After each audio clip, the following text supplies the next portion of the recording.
어제는 저보고 시간 약속도 못 지키는 남자라고 하셨죠. 그런데 어쩌죠? 오늘부터 그 남자가 유서린 씨 회사 대표입니다. 유서린은 친구의 성화에 못 이겨 소개팅에 나갔다가 약속 시간조차 지키지 않는 듯한 차가운 남자에게 참았던 말을 모조리 쏟아냈다. 다시 볼 일 없는 사람이라고 생각했기에 후회도 하지 않았다. 하지만 다음 날 아침 전 직원 앞에 신임 대표이사로 모습을 드러낸 사람은 바로 전날 그녀가 최악의 소개팅 상대라고 단정했던 강태준이었다. 더 큰 문제는 태준이 서린이 전날 밤까지 붙잡고 있던 수상한 거래처 자료에 이미 관심을 갖고 있다는 사실이었다. 유서린이 약속 장소인 청담동의 한 조용한 한식 다이닝에 도착했을 때 시계는 이미 저녁 8시 17분을 가리키고 있었다. 약속은 8시였다. 그녀는 엘리베이터 문이 열리자마자 빠른 걸음으로 복도를 건넜고 왼손에는 핸드백을, 오른손에는 아직 회사에서 미처 정리하지 못한 얇은 서류 봉투를 움켜쥐고 있었다. 아까부터 친구 오지은에게 전화가 3번이나 왔지만 받을 정신도 없었다. 퇴근 직전 확인한 광고, 대행사, 정산표에서 설명되지 않는 숫자가 하나 튀어나왔고 그냥 지나치기에는 이상할 정도로 여러 계약서에 같은 업체 이름이 반복되고 있었다. 결국 서린은 자료를 다시 출력하느라 회사에서 나오는 시간이 늦어졌다. 그녀는 숨을 고르며 예약된 방 앞에 섰다.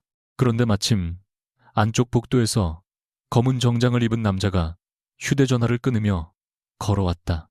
키가 크고 표정이 지나치게 차가웠다. 남자는 서린과 눈이 마주치자 잠시 멈췄다. 서린은 그가 자신이 만나기로 한 강태준이라는 걸 직감했다. 문제는 그 순간 그녀 머릿속에 가장 먼저 떠오른 생각이 미안함이 아니라 황당함이었다. 자신도 늦었지만 상대 역시 지금 막 도착한 것처럼 보였기 때문이다. 남자가 먼저 입을 열었다. 유서린 씨입니까? 서린은 시계를 한번 보고 그를 바라봤다. 네. 그런데 강태준 씨도 지금 오신 거예요. 태준의 눈썹이 아주 조금 움직였다. 지금 왔다고 누가 그럽니까? 서린은 그의 무심한 말투에 참았던 짜증이 올라왔다. 늦을 거면 연락이라도 하셨어야죠. 다른 사람 시간은 시간도 아닙니까? 태준은 대답 대신 그녀를 한동안 바라봤다. 지금 저한테 시간 약속을 지키라고 하시는 겁니까? 그 한마디가 서린에게는 사과가 아니라 비꼼처럼 들렸다. 제가 17분 늦은 건 알아요. 그래서 들어가자마자 사과하려고 했어요. 서린은 숨을 고른 뒤에도 목소리를 낮추지 않았다. 그런데 본인도 늦어놓고 그렇게 말씀하시면 좀 그렇지 않나요? 태준은 여전히 화를 내지 않았다. 오히려 그 지나친 침착함이 서린의 신경을 더 건드렸다. 그는 손목시계를 한번 내려다보더니 말했다. 저는 7시 45분에 왔습니다. 서린의 표정이 순간 굳었다. 태준은 시선을 옆복도 끝으로 돌렸다. 전화가 와서 이분 나가 있었고요. 서린은 입을 다물었다. 머릿속에서는 방금 자신이 내뱉은 말들이 너무 빠르게 되감겼다. 하지만 이미 늦었다. 그녀는 민망함을 감추기 위해 턱을 살짝 들었다. 그럼 그렇게 처음부터 말씀하시지 그랬어요. 제가 설명할 틈을 주셨습니까? 사람을 그렇게 빤히 쳐다보면 누가 말을 편하게 합니까? 유서린 씨가 먼저 화를 내셨습니다. 화낸 게 아니라 지적한 거예요. 사실관계 확인도 없이 하는 지적을 보통은 오해라고 부릅니다. 서린의 입술이 일자로 굳었다. 처음 만난 지 채 3분도 되지 않았는데 이 남자는 그녀가 세상에서 가장 싫어하는 방식으로 정확한 말만 골라 하고 있었다. 서린은 결국 방문을 열며 차갑게 말했다. 좋아요. 제가 오해했습니다. 그건 사과할게요. 그런데 강태준 씨도 성격이 좋은 편은 아니네요. 태준이 그녀를 따라 들어오며 낮게 대답했다. 다행이군요. 저도 오늘 좋은 사람으로 보일 생각은 없었습니다. 그 말에 서린은 속으로 생각했다. 이 소개팅은 끝났다. 밥만 먹고 나가자. 다시 만날 일은 절대 없을 테니까. 식사가 시작된 뒤에도 분위기는 나아지지 않았다. 친구가 보내준 정보라고는 상대가 35살이고 해외에서 오래 일했으며 최근 서울로 돌아왔다는 정도뿐이었다. 설이는 그가 무슨 일을 하는지 굳이 묻고 싶지 않았다. 태준 역시 그녀의 가족관계나 취미 같은 뻔한 질문을 꺼내지 않았다. 대신 그는 물을 한 모금 마신 뒤 회사에서 늦게 나온 것 같던데 일이 많습니까? 라고 물었다. 설이는 식탁 옆 의자에 놓아둔 서류 봉투를 흘끗 봤다. 요즘 조금요. 무슨 일인데 소개팅에 서류까지 들고 옵니까? 처음 보는 사람에게 회사 기밀을 말할 만큼 사회생활을 못하진 않습니다. 태준의 입가에 아주 희미한 변화가 스쳤다. 웃음이라고 하기엔 짧았다. 그 정도 경계심은 있으시군요. 그 정도라뇨. 방금 전에는 제가 늦었다는 판단을 상당히 빨리 하셨으니까. 설이는 젓가락을 내려놓았다. 계속 그 얘기 하실 거예요. 유설인 씨가 먼저 제 성격이 나쁘다고 했으니 저도 판단할 자료가 필요해서요. 그럼 지금까지 판단은 끝나셨어요. 태준은 바로 대답하지 않았다. 그의 시선이 설인의 얼굴에서 의자 위 서류 봉투로 천천히 내려갔다. 봉투 한쪽이 제대로 닫히지 않아 표지의 문서 코드 일부가 밖으로 드러나 있었다. 신성 리테일 브랜드 전략본부 외주 운영 검토안, 그리고 하단에 찍힌 프로젝트 번호. 태준의 눈빛이 찰나에 달라졌지만 설이는 알아차리지 못했다. 그는 다시 그녀를 보며 말했다. 아직은 아닙니다. 설이는 코웃음을 쳤다. 전 끝났는데요. 뭐가 말입니까? 오늘 소개팅이요. 태준은 조금도 당황하지 않았다. 이유를 들어도 됩니까? 설이는 등을 의자에 기대며 그를 똑바로 바라봤다. 강태준 씨는 사람을 면접 보듯 봐요. 질문도 그렇고 표정도 그렇고 상대방이 무슨 말을 하면 왜 그런 말을 했는지 이해하려는 게 아니라 맞는지 틀린지 판단부터 하죠. 태준의 눈빛이 낮아졌다. 설이는 멈추지 않았다. 그리고 사람이 실수할 수도 있는데 굳이 끝까지 기억했다가 돌려주는 타입이잖아요. 솔직히 피곤합니다. 처음 만난 지 30분도 안 됐는데 분석이 빠르시군요. 제가 사람 보는 눈은 좀 있어요. 그 말이 떨어지자 태준은 처음으로 분명하게 웃었다. 아주 짧고 차가운 웃음이었다. 오늘 저를 늦은 사람으로 본 그 눈 말입니까? 설이는 말문이 막혔다. 태준은 냅킨을 정리하며 덧붙였다. 미도는 망가나 그루마냐. 하지만 한 가지는 맞습니다. 저는 누가 어떤 결론을 내렸는지보다 그 결론에 어떻게 도달했는지를 더 중요하게 봅니다. 설이는 그 말이 이상하게 회사에서 들었던 어떤 임원의 말처럼 느껴져 눈을 가늘게 떴다. 무슨 일을 하시는데요? 내일부터 정식으로 출근합니다. 새 직장이요. 비슷합니다. 무슨 회사인데 그렇게 비밀스러워요. 태준은 잠시 그녀를 바라보다가 내일이면 아실 수도 있습니다라고만 답했다. 설이는 그 말을 허세라고 생각했다. 더 묻지 않았다. 식사가 끝나기도 전에 그녀는 먼저 계산서를 요청했고 태준이 자신이 내겠다고 하자 정확히 절반을 송금하겠다고 고집했다. 태준이 이유를 묻자 설이는 단호하게 말했다. 다시는 안 볼 사람한테 밥 얻어먹으면 찝찝하잖아요. 이번에는 태준이 정말로 몇 초 동안 말이 없었다. 레스토랑을 나설 때 설인의 휴대전화가 울렸다. 팀원 김대리가 보낸 메시지였다. 조금 전까지 확인하던 거래처 정산 내역에서 또 다른 중복 항목을 발견했다는 내용이었다. 설인의 표정이 곧바로 업무 모드로 바뀌었다. 태준은 엘리베이터 앞에서 그녀가 메시지를 빠르게 읽는 모습을 보다가 서류 봉투를 다시 한번 바라봤다. 봉투 가장자리에서 보이던 프로젝트 번호는 그가 지난주 이사회로부터 전달받은 익명 내부 제보 문서에서 본 코드와 같았다. 신성 리테일의 마케팅 외주 구조에서 특정 업체로 비용이 반복 집중된다는 내용. 작성자는 자신의 이름을 밝히지 않았지만 현업을 모르면 짚기 어려운 지점을 정확히 건드리고 있었다. 태준은 서울에 돌아오기 전 그 문서를 3번이나 읽었다. 그리고 비서실에 첫 지시를 내렸다. 작성자를 찾되 섣불리 접촉하지 말 것. 그런데 지금 눈앞에 여자가 같은 프로젝트의 자료를 들고 있었다. 엘리베이터 문이 열리자 설인이 먼저 들어갔다. 태준도 뒤따랐다. 좁은 공간에서 설인은 더 이상 말을 걸지 않았다. 1층에 도착하자 그녀는 가볍게 고개를 숙였다. 오늘 제가 처음에 오해한 건 다시 사과할게요. 그래도 서로 안 맞는 건 맞는 것 같네요. 태준은 그녀를 바라보다 말했다. 그 판단도 오늘처럼 틀릴 가능성은 없습니까? 설이는 문 밖으로 한 걸음 나간 뒤 돌아봤다. 없을 것 같은데요. 확신하십니까? 네. 태준은 대꾸하지 않았다. 설이는 그대로 건물을 나섰다. 그리고 그녀의 뒷모습이 유리문 너머로 사라진 뒤 태준은 휴대전화를 꺼내 비서에게 짧게 메시지를 보냈다. 내일 오전 브랜드 전략본부 최근 프로젝트 담당자 명단을 준비해달라고. 다음날 아침 설이는 전날 소개팅 따위는 완전히 잊었다고 자신에게 거짓말하며 회사 로비에 들어섰다. 하지만 엘리베이터를 기다리는 동안에도 태준의 마지막 질문이 떠올랐다. 그 판단도 틀릴 가능성은 없습니까? 생각할수록 얄미운 남자였다. 다행히 정말 다시 만날 이유가 없었다. 그때 옆에 서 있던 후배가 흥분한 목소리로 말했다. 팀장님, 오늘 신임 대표님 첫 출근인 거 아시죠? 설이는 커피 뚜껑을 누르며 고개를 끄덕였다.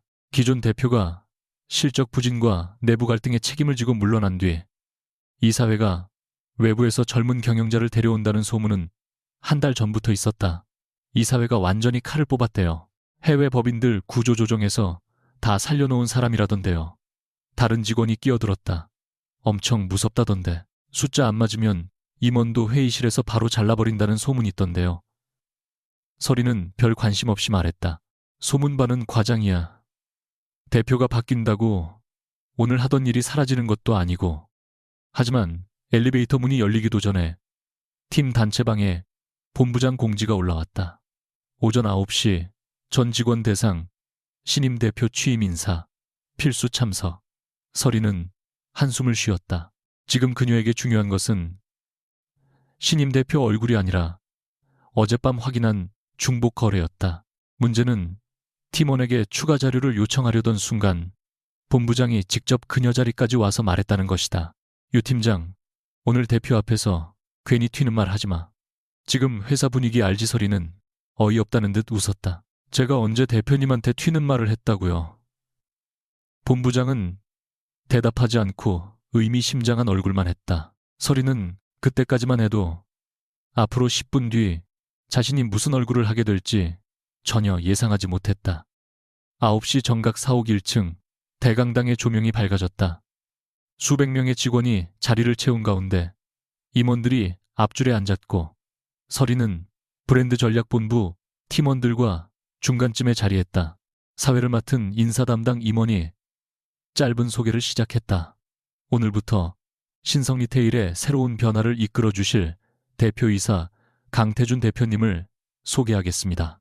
설인의 손에 들려있던 태블릿이 아주 조금 기울었다. 강태준, 익숙한 이름이었다.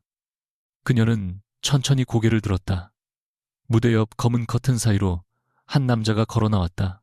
어제와 같은 차분한 걸음, 흐트러짐 없는 검은 정장 감정을 읽기 어려운 얼굴. 바로 전날 밤 그녀가 성격이 피곤하다며 소개팅을 끝낸 남자였다. 설이는 숨을 들이마신 채 그대로 굳었다. 옆자리 후배가 작은 목소리로 감탄했다. 와, 생각보다 젊다. 하지만 설인의 귀에는 아무것도 들어오지 않았다. 머릿속에서는 전날 자신이 했던 말만 차례대로 울렸다. 다른 사람, 시간은 시간도 아닙니까? 성격이 좋은 편은 아니네요. 다시는 안 볼 사람한테 밥 얻어먹으면 찝찝하잖아요. 그녀는 눈을 감고 싶었다. 가능하다면 의자 밑으로 사라지고 싶었다. 그런데 바로 그때 단상 위의 태준이 천천히 객석을 훑었다. 그의 시선이 중간줄에서 멈췄다. 정확히 설인이 앉은 방향이었다. 두 사람의 눈이 마주쳤다. 태준의 얼굴에는 놀람도 당황도 없었다. 그저 아주 미세하게 눈빛이 깊어졌다. 마치 이미 그녀가 이 회사에 있다는 것을 알고 있었다는 것처럼. 태준의 취임사는 짧았다. 화려한 비전도 없었고 직원들을 흥분시키는 약속도 없었다. 저는 이 회사를 바꾸기 위해 왔습니다. 하지만 변화라는 말을 핑계로 현장을 모르는 결정을 내릴 생각은 없습니다. 숫자가 이상하면 숫자를 보겠습니다. 사람이 문제라면 사람이 왜 그런 선택을 했는지 보겠습니다. 다만 설명되지 않는 관행을 관행이라는 이유로 남겨두지는 않겠습니다. 객석이 조용해졌다. 서리는 불편할 정도로 그 말에 집중하게 됐다. 특히 숫자가 이상하면 숫자를 보겠다는 표현이 이상하게 걸렸다. 그녀는 무심코 가방 속에 넣어둔 어젯밤 서류를 떠올렸다. 취임사가 끝나자 직원들이 일어나 박수를 쳤다. 서린 역시 기계적으로 손뼉을 쳤지만 시선은 무대에서 떨어지지 않았다. 태주는 임원들과 악수를 나눈 뒤 곧바로 뒤쪽 출입문으로 사라졌다. 서리는 그제야 길게 숨을 내쉬었다. 후배가 고개를 기울였다. 팀장님, 왜 얼굴이 하얘졌어요? 커피를 못 마셔서 그래. 아까 마셨잖아요. 그럼 너무 많이 마셔서 그런가 보지. 서리는 대충 둘러대며 자리에서 일어났다. 회사로 돌아가는 동안 그녀는 현실적인 계산을 시작했다. 태준이 자신을 기억할 가능성은 100%였다. 그러나 소개팅에서 서로 안 맞았다는 이유로 직원에게 불이익을 줄 정도로 유치한 사람은 아니어 보였다. 오히려 문제는 자신이었다. 앞으로 대표를 볼 때마다 어제 일이 떠오를 테니까. 서리는 속으로 단단히 결론을 내렸다. 사적으로 만난 적 없는 척하자. 회사에서는 대표와 직원일 뿐이다. 그 정도는 충분히 할 수 있다. 그러나 자리에 돌아온 지 채스무분도 되지 않아 대표이사 비서실에서 전화가 왔다. 브랜드 전략본부 유서린 팀장님 맞으십니까? 강태준 대표님께서 지금 바로 뵙자고 하십니다. 서리는 수화기를 든 채 한동안 아무 말도 하지 못했다. 주변 팀원들의 시선이 동시에 그녀에게 꽂혔다. 저를요. 네, 자료는 따로 준비하지 않으셔도 됩니다. 통화가 끝나자 후배들이 숨도 크게 쉬지 못하는 얼굴로 그녀를 바라봤다. 본부장은 더 심각했다. 네가 대체 뭘 했어? 서리는 대답할 수 없었다. 어젯밤 대표이사에게 소개팅을 그만하자고 선언했다고 말할 수는 없지 않은가. 그녀는 억지로 침착한 표정을 만들고 상층부 전용 엘리베이터에 올랐다. 대표실이 있는 층에 도착하자 비서가 직접 문을 열어줬다. 넓은 유리창 너머로 한강과 서울 도심이 내려다 보였지만 서린에게는 아무것도 눈에 들어오지 않았다. 태주는 책상 앞에 서류 하나를 펼쳐둔 채 그녀를 기다리고 있었다. 어제와 달리 그의 얼굴에서는 사적인 기색을 전혀 찾을 수 없었다. 앉으시죠, 유서린 팀장. 서린은 최대한 차분하게 맞은편에 앉았다. 대표님, 어제 일은 개인적인 자리였으니 회사에서는 문제되지 않았으면 합니다. 태준이 고개를 들었다. 저도 그럴 생각입니다. 서리는 조금 안도했다. 태준이는 그러나 다음 순간 그가 덧붙였다. 다만 한 가지는 정정해야겠군요. 그녀가 경계하는 눈빛을 보내자 태준은 낮고 담담한 목소리로 말했다. 어제는 저보고 시간 약속도 못 지키는 남자라고 하셨죠. 그런데 어쩌죠? 오늘부터 그 남자가 유서린 씨 회사 대표입니다. 서린의 얼굴이 순식간에 굳었다. 그 말씀을 굳이 다시 하시는 걸 보면 대표님도 꽤 뒤끝 있으시네요. 태준의 시선이 미세하게 흔들렸다. 아마 자신에게 이렇게 말하는 직원은 드물었을 것이다. 하지만 그는 화를 내지 않았다. 소개팅 얘기를 하려고 부른 게 아닙니다. 그러더니 책상 위 서류를 그녀 앞으로 밀었다. 서리는 첫 장을 보는 순간 숨이 솟는 듯했다. 자신이 어젯밤까지 들여다보던 외주 운영 프로젝트와 같은 코드가 적혀 있었다. 태주는 의자에 기대지 않은 채 손가락으로 특정 숫자를 짚었다. 지난 6달 동안 3개 브랜드에서 서로 다른 명목으로 발주했는데 최종 지급처는 같습니다. 그런데 검토 의견에는 모두 정상 거래라고 돼 있더군요. 서리는 자신도 모르게 자세를 바로 했다. 소개팅에서 만난 불쾌한 남자는 사라지고 눈앞에는 이미 문제의 중심을 정확히 짚고 있는 신임 대표만 남아 있었다. 대표님이 이 자료를 어떻게... 그녀가 말을 멈추자 태준이 곧바로 물었다. 그 질문부터 하실 겁니까? 무슨 뜻이죠?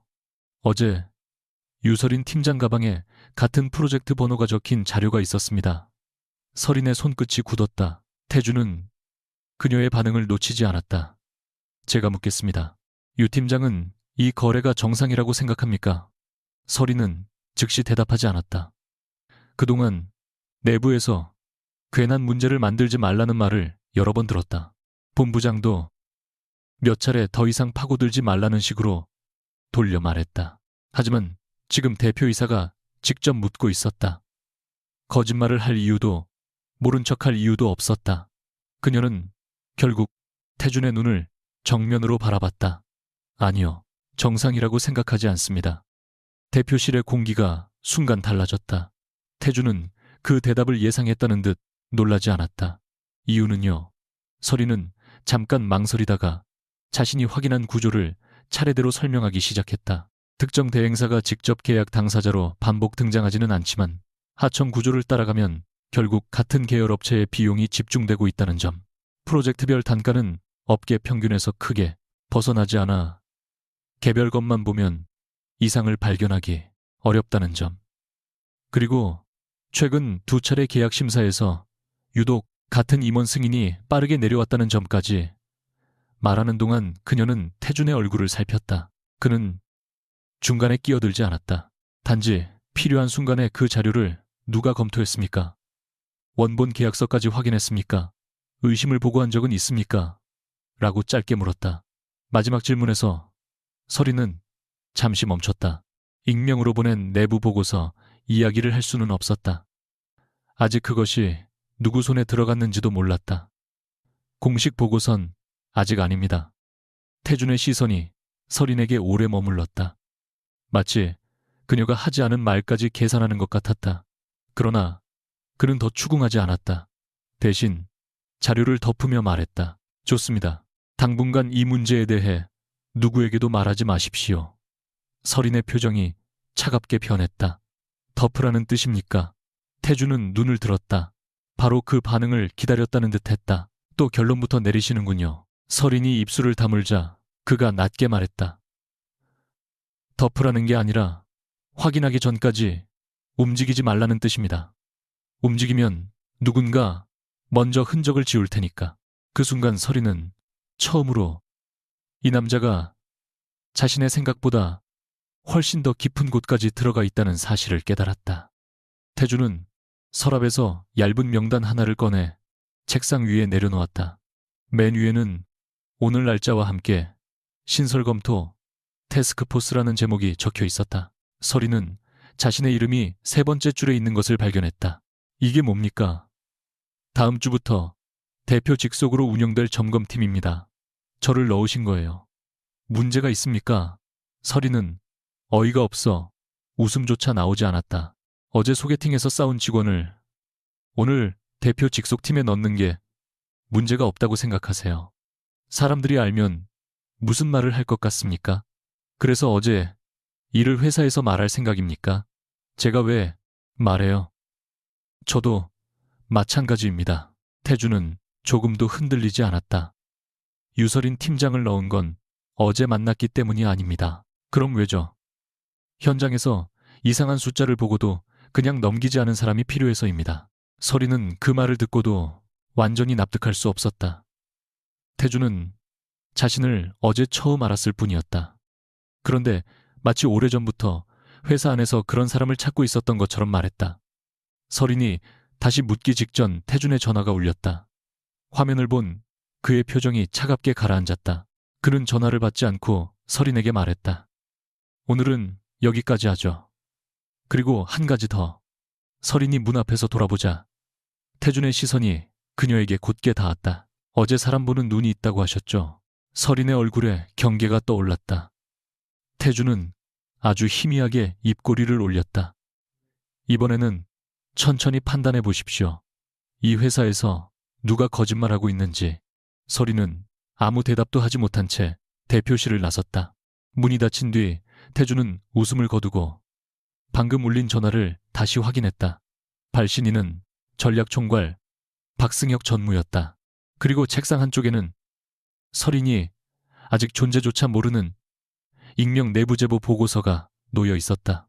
첫 장 상단에는 태준이 직접 적어둔 짧은 문장이 있었다. 이 작성자를 찾아라. 회사 내부를 누구보다 정확히 보고 있다. 대표실에서 내려온 뒤에도 유설이는 한동안 자신의 자리로 돌아가지 못했다. 엘리베이터 문이 열렸지만 그녀는 그대로 서 있다가 뒤에 있던 직원이 조심스럽게 유 팀장님 안 내리세요 라고 묻고서야 정신을 차렸다. 신임 대표와 단둘이 있었던 시간이 길어봐야 30분도 되지 않았는데 머릿속에는 너무 많은 정보가 엉켜 있었다. 어제 소개팅 상대였던 남자가 오늘 자신의 회사 대표가 됐다는 것만으로도 충분히 황당한데 강태준은 그녀가 몇 주째 이상하다고 느끼던 거래 구조를 이미 알고 있었다. 무엇보다 마음에 걸리는 건 대표 직속 점검팀 명단에 자신의 이름이 들어가 있었다는 사실이었다. 자리로 돌아오자 후배들이 기다렸다는 듯 고개를 들었다. 팀장님 대표님이 뭐래요?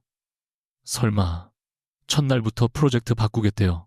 서린은 가방을 의자에 내려놓으며 최대한 태연하게 말했다. 업무 확인이었어. 다들 이래. 하지만 본부장 최명수는 그렇게 쉽게 넘어가지 않았다. 그는 서린의 책상 옆까지 다가와 낮은 목소리로 물었다. 유 팀장 대표가 외주 계약건 물었지. 서린의 손이 키보드 위에서 멈췄다. 명수는 바로 시선을 피했다. 그 짧은 반응만으로도 서린은 알 수 있었다. 태준의 질문이 아무도 모르는 새 움직이고 있는 것이 아니라는 걸. 왜 그렇게 생각하세요? 서린이 되묻자 명수는 억지 웃음을 지었다. 요즘 대표가 그쪽 자료 본다는 얘기가 있어서 그렇지. 괜히 깊게 들어가지 마. 위에서 알아서 할 일이야. 그 말은 서린에게 오래전 아버지가 들었던 말과 너무 닮아 있었다. 쓸데없이 나서지 마라. 위에서 알아서 한다. 그 결과 아버지는 결국 모든 책임을 혼자 떠안았다. 서린은 화면을 바라본 채 조용히 물었다. 위가 어디까지인데요? 명수의 얼굴이 굳었다. 유서린. 아니요. 그냥 궁금해서요. 대표보다 더 위가 있나 해서. 그날 오후 대표이사 비서실에서 전사 공지가 내려왔다. 신임 대표 직속 경영점검 태스크포스가 일주일 안에 가동될 예정이며 각 본부에서 실무진을 차출한다는 내용이었다. 명단이 공개되자 사무실 분위기가 순식간에 변했다. 재무, 구매 법무 전략 브랜드 쪽에서 각각 한두 명씩 이름이 올라왔고 브랜드 전략 본부에서는 유설인이 유일했다. 팀 단체방에는 축하한다는 메시지가 올라왔지만 현실의 눈빛은 달랐다. 누군가는 부러워했고 누군가는 계산했고 몇몇은 벌써부터 왜 하필 서린인지 궁금해했다. 가장 먼저 다가온 건 같은 본부의 이정민 과장이었다. 그는 종이컵을 들고 서린 책상 옆에 기대며 낮게 말했다. 대표 첫날인데 벌써 직속팀이네. 혹시 아는 사이야? 서린은 모니터에서 눈도 떼지 않았다. 오늘 처음 제대로 얘기했어. 거짓말은 아니었다. 다만 어제 소개팅했다는 사실을 굳이 설명할 필요도 없었다. 정민은 웃으며 물러났지만 그 표정에는 믿지 않는 기색이 남아 있었다. 서린은 신경 쓰지 않으려 했으나 오후 3시쯤 사내 익명 커뮤니티에 올라온 게시물 하나가 마음을 긁었다. 신임 대표 취향. 빠르다. 첫날부터 젊은 여자 팀장 직속으로 뽑았다는 제목이었다. 아직 이름은 없었지만 누가 봐도 자신을 가리키고 있었다. 서린은 휴대전화를 뒤집어 놓았다. 그때 사내 메신저 창이 떴다. 발신자는 강태준이었다. 오후 4시 소회 2실 외주 운영자료 가지고 오십시오. 서린은 한참 메시지를 보다가 짧게 답했다. 확인했습니다. 그리고 속으로 중얼거렸다. 좋아. 이번에는 결론부터 내리지 말자. 그런데 그 결심은 회의가 시작된 지 10분도 되지 않아 시험대에 올랐다. 태주는 회의실의 서린뿐 아니라 재무팀 한지훈 차장과 구매팀 박소영 과장까지 불러놓고 있었다. 그는 사적인 인사 한마디 없이 화면에 거래처 목록을 띄웠다. 지난 1년 동안 브랜드 3곳에서 각각 다른 업체를 통해 광고 제작 이벤트 운영, 디지털 캠페인을 발주했습니다. 그런데 지급 흐름을 따라가면 최종적으로 두 업체의 비용이 집중됩니다. 재무팀 지훈이 조심스럽게 말했다. 대표님, 숫자만 보면 이상해 보일 수 있지만 외주 업계에서는 재하청이 흔합니다. 태주는 바로 반박하지 않았다. 대신 화면을 넘겨 승인 일자를 보여줬다. 맞습니다. 모와, 모와, 모와, 모와. 그래서 이것만으로 문제라고 결론 내리지 않았습니다. 그런데 세 건 모두 경쟁 견적 제출일과 최종 승인일 사이 간격이 비정상적으로 짧습니다. 구매팀 소영의 표정이 굳었다. 설인도 처음 보는 자료였다. 태주는 이번엔 그녀를 바라봤다. 유 팀장 생각은 어떻습니까? 설이는 잠시 자료를 훑었다. 어제였다면 그가 자신을 시험한다고 생각했을 것이다. 하지만 이번에는 질문 자체를 보려 했다. 가격을 조작했다기보다 선정 과정을 조정했을 가능성이 있어요. 겉으로는 정상 입찰인데 실제로는 특정 업체가 선정되도록 조건을 맞췄을 수도 있습니다. 태준이 물었다. 근거는요. 새 프로젝트의 제안 요청서 초안을 봐야 합니다. 최종본만 보면 조건이 자연스럽지만 초안에서 특정 기준이 갑자기 추가됐다면 이유를 확인해야 해요. 소영이 고개를 들었다. 초안은 구매팀 서버에 남아있을 겁니다. 태주는 짧게 말했다. 삭제되기 전에 확보하십시오. 그 말에 회의실 공기가 무거워졌다. 회의가 끝나고 사람들이 나가려 할 때 태준이 설인을 불렀다. 유 팀장은 남으십시오. 설인은 문을 닫고 돌아섰다. 또 뭘 확인하시려고요? 태준은 그녀를 바라보며 물었다. 아까 제 질문에 바로 답하지 않았습니다. 생각하고 답했습니다. 어제보다 낫군요. 설인은 눈을 가늘게 떴다. 대표님은 사람 약 올리는 게 취미예요. 태준은 아무렇지 않게 답했다. 오해를 줄이려고 피드백을 드리는 겁니다. 설이는 거의 웃음이 터질 뻔했다. 이 남자는 정말 성격이 나빴다. 그런데 이상하게도 전날처럼 일방적으로 밉지는 않았다. 태준이 그녀를 남긴 이유는 따로 있었다. 그는 테이블 위에 최근 3년간 외주업체 변경 내역을 펼쳐놓았다. 이 중에서 유 팀장이 직접 일해본 곳이 얼마나 됩니까?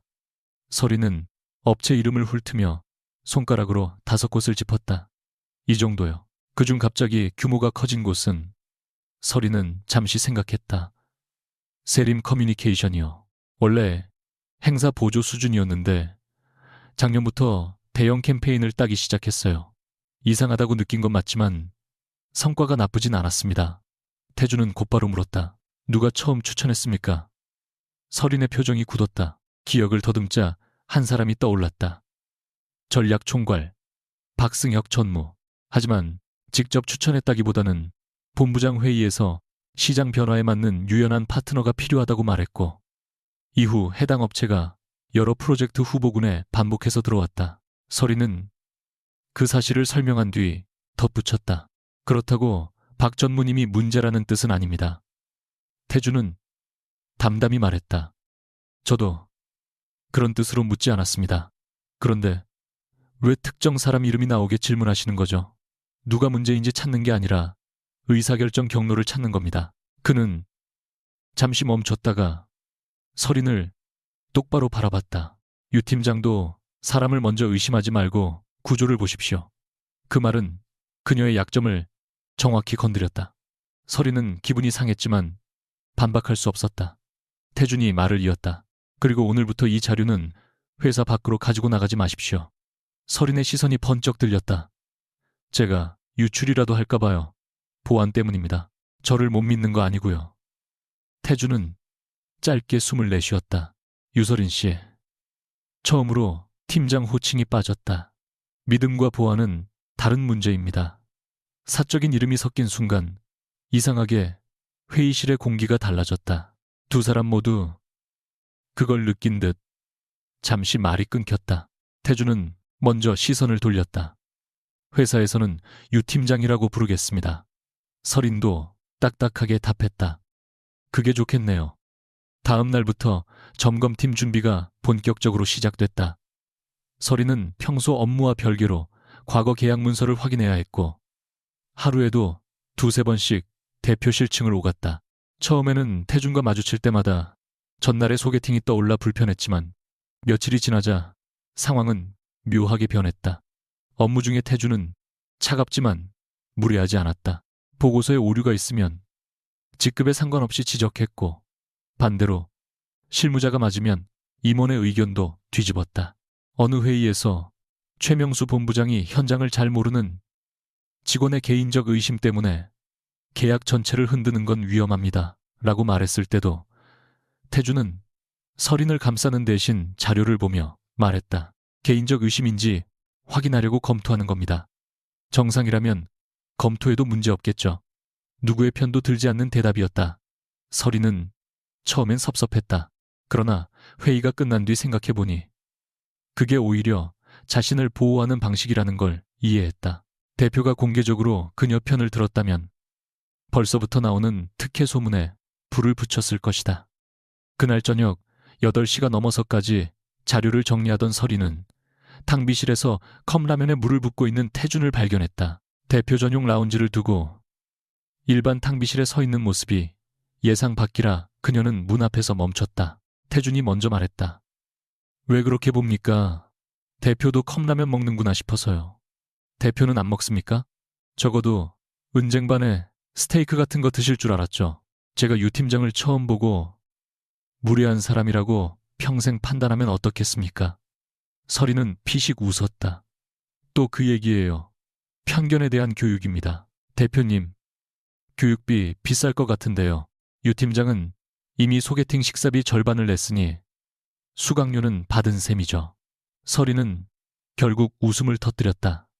그것은 두 사람이 처음으로 서로를 경계하지 않고 나눈 웃음이었다. 하지만 회사 안에서는 다른 움직임이 시작되고 있었다. 박승혁 전무는 자신의 집무실에서 최명수를 마주 앉혀놓고 점검팀 명단을 바라보고 있었다. 42살의 승혁은 언제나 온화한 말투로 직원들을 대했고 설인에게도 몇 번이나 능력을 높이 평가한다며 격려했던 인물이었다. 그는 종이를 내려놓으며 물었다. 강 대표가 왜 유설인을 골랐을까? 명수는 불편한 표정으로 대답했다. 그 친구가 원래 숫자 보는 건 집요합니다. 최근 외주 계약도 혼자 계속 들여다봤고요. 승혁의 손가락이 잠시 멈췄다. 계속 봤다고 제가 그만 보라고 했는데 말을 안 듣더군요. 승혁은 화를 내지 않았다. 오히려 천천히 미소를 지었다. 그런 직원이 회사에는 필요하지. 말과 달리 눈에는 웃음이 없었다. 그는 서랍에서 내부감사위원회에 접수된 익명 제보에 관한 메모를 꺼냈다. 정확한 내용은 아직 확보하지 못했지만 몇 주 전부터 누군가 외주업체 선정 과정에 문제를 제기했다는 사실까지는 알고 있었다.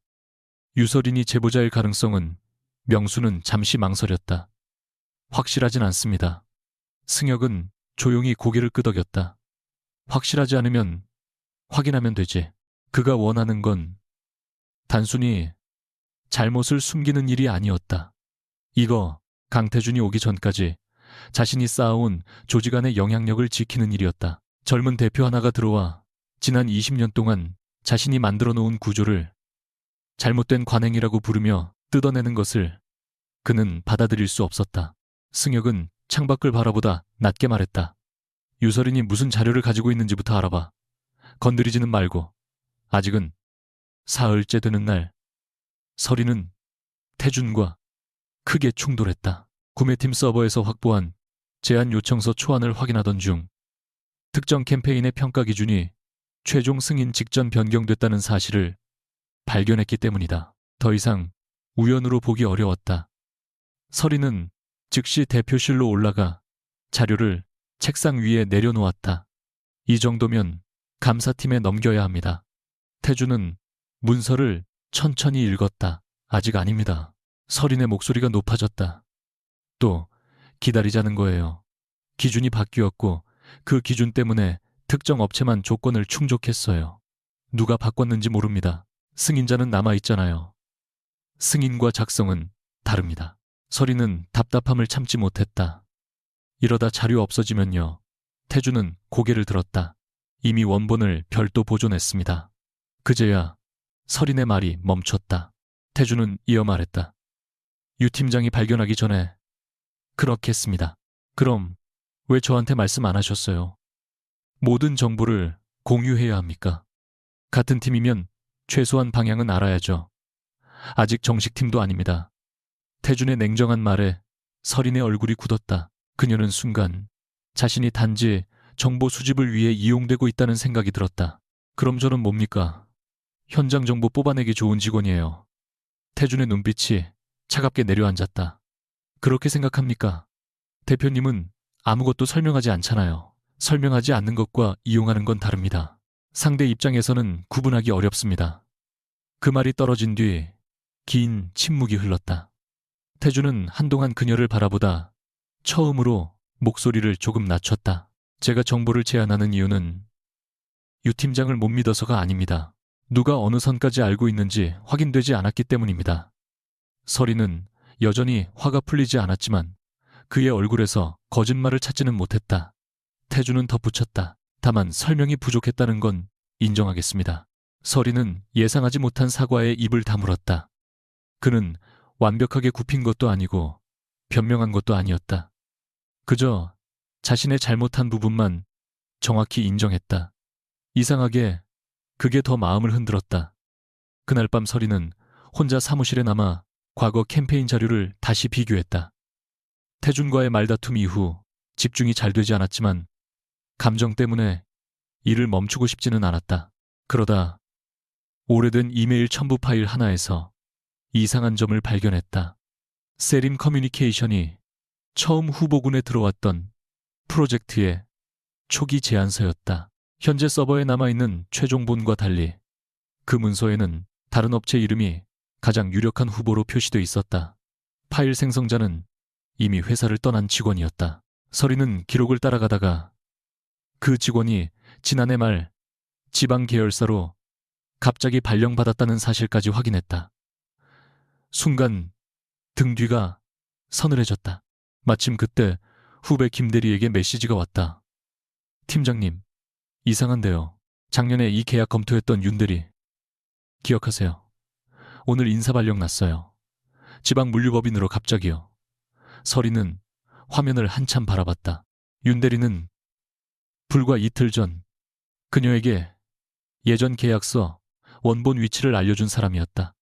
단순한 인사일 수도 있었다. 하지만 시기가 너무 절묘했다. 서린은 곧바로 휴대전화를 들고 태준에게 연락하려다가 멈췄다.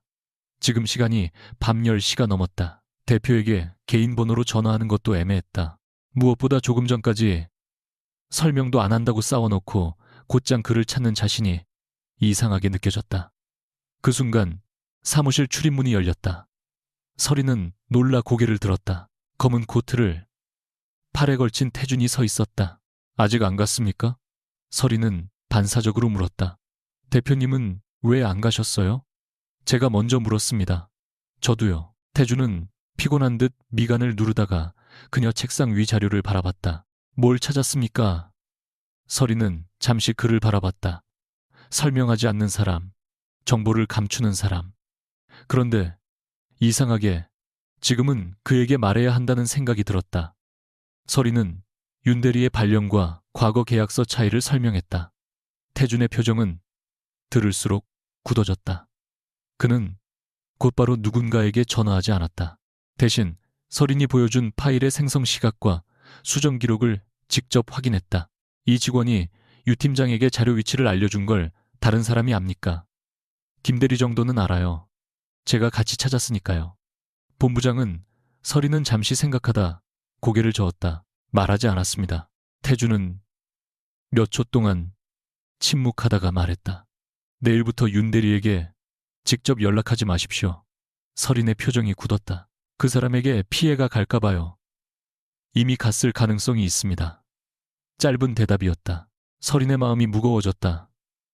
자신이 자료를 찾기 시작한 것 때문에 누군가 불이익을 받은 건 아닐까 하는 죄책감이 밀려왔다. 태주는 그런 그녀의 표정을 읽은 듯 말했다. 유 팀장 탓이라고 생각하지 마십시오. 제가 괜히 물어보지 않았다면 그 사람이 발령받은 이유가 아직 무엇인지도 모릅니다. 또 결론부터 내릴 겁니까? 설이는 씁쓸하게 웃었다. 이럴 때까지 그 얘기하세요. 이럴 때라서 합니다. 태주는 그녀 앞에 있던 노트북을 천천히 닫았다. 오늘은 그만하십시오. 판단력이 흐려지면 작은 것도 놓칩니다. 설이는 처음에는 거절하려 했지만 그의 말이 맞았다. 자리에서 일어나 가방을 들던 순간 태준이 무심하게 물었다. 저녁은 먹었습니까? 왜요? 또 컵라면이면 하나 남아 있습니다. 설이는 그를 바라보다 결국 웃었다. 대표님, 이게 직원 복지예요. 야근 직원 지원입니다. 두 사람은 늦은 밤 텅 빈 탕비실에서 컵라면을 마주놓고 앉았다. 아무도 소개팅 이야기를 꺼내지 않았다. 그런데 오히려 그 침묵이 전보다 훨씬 편했다. 다음 날 아침 그 평온은 오래가지 않았다. 윤대리의 인사 발령은 단순한 부서 이동이 아니었다. 그가 점검팀이 요청한 과거 계약서 일부에 접근한 직후 발령 절차가 급하게 승인된 사실이 확인됐다. 더 이상 우연이라고 넘기기 어려웠다. 태주는 점검팀 준비회의를 긴급 소집했고 외부 공유 없이 자료 접근 권한부터 재설정했다.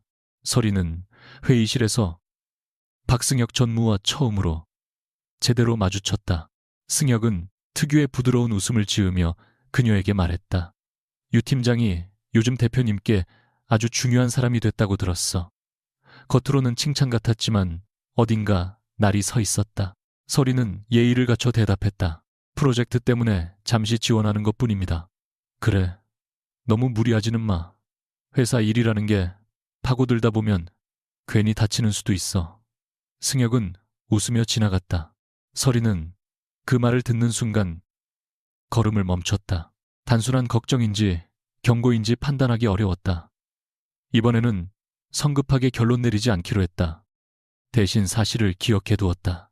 그날 오후 그녀는 자신이 이전에 저장해둔 업무 메모를 확인하다가 낯선 접속 기록 하나를 발견했다. 누군가 전날 밤 그녀가 퇴근한 뒤 내부 폴더에 접근하려 한 흔적이었다.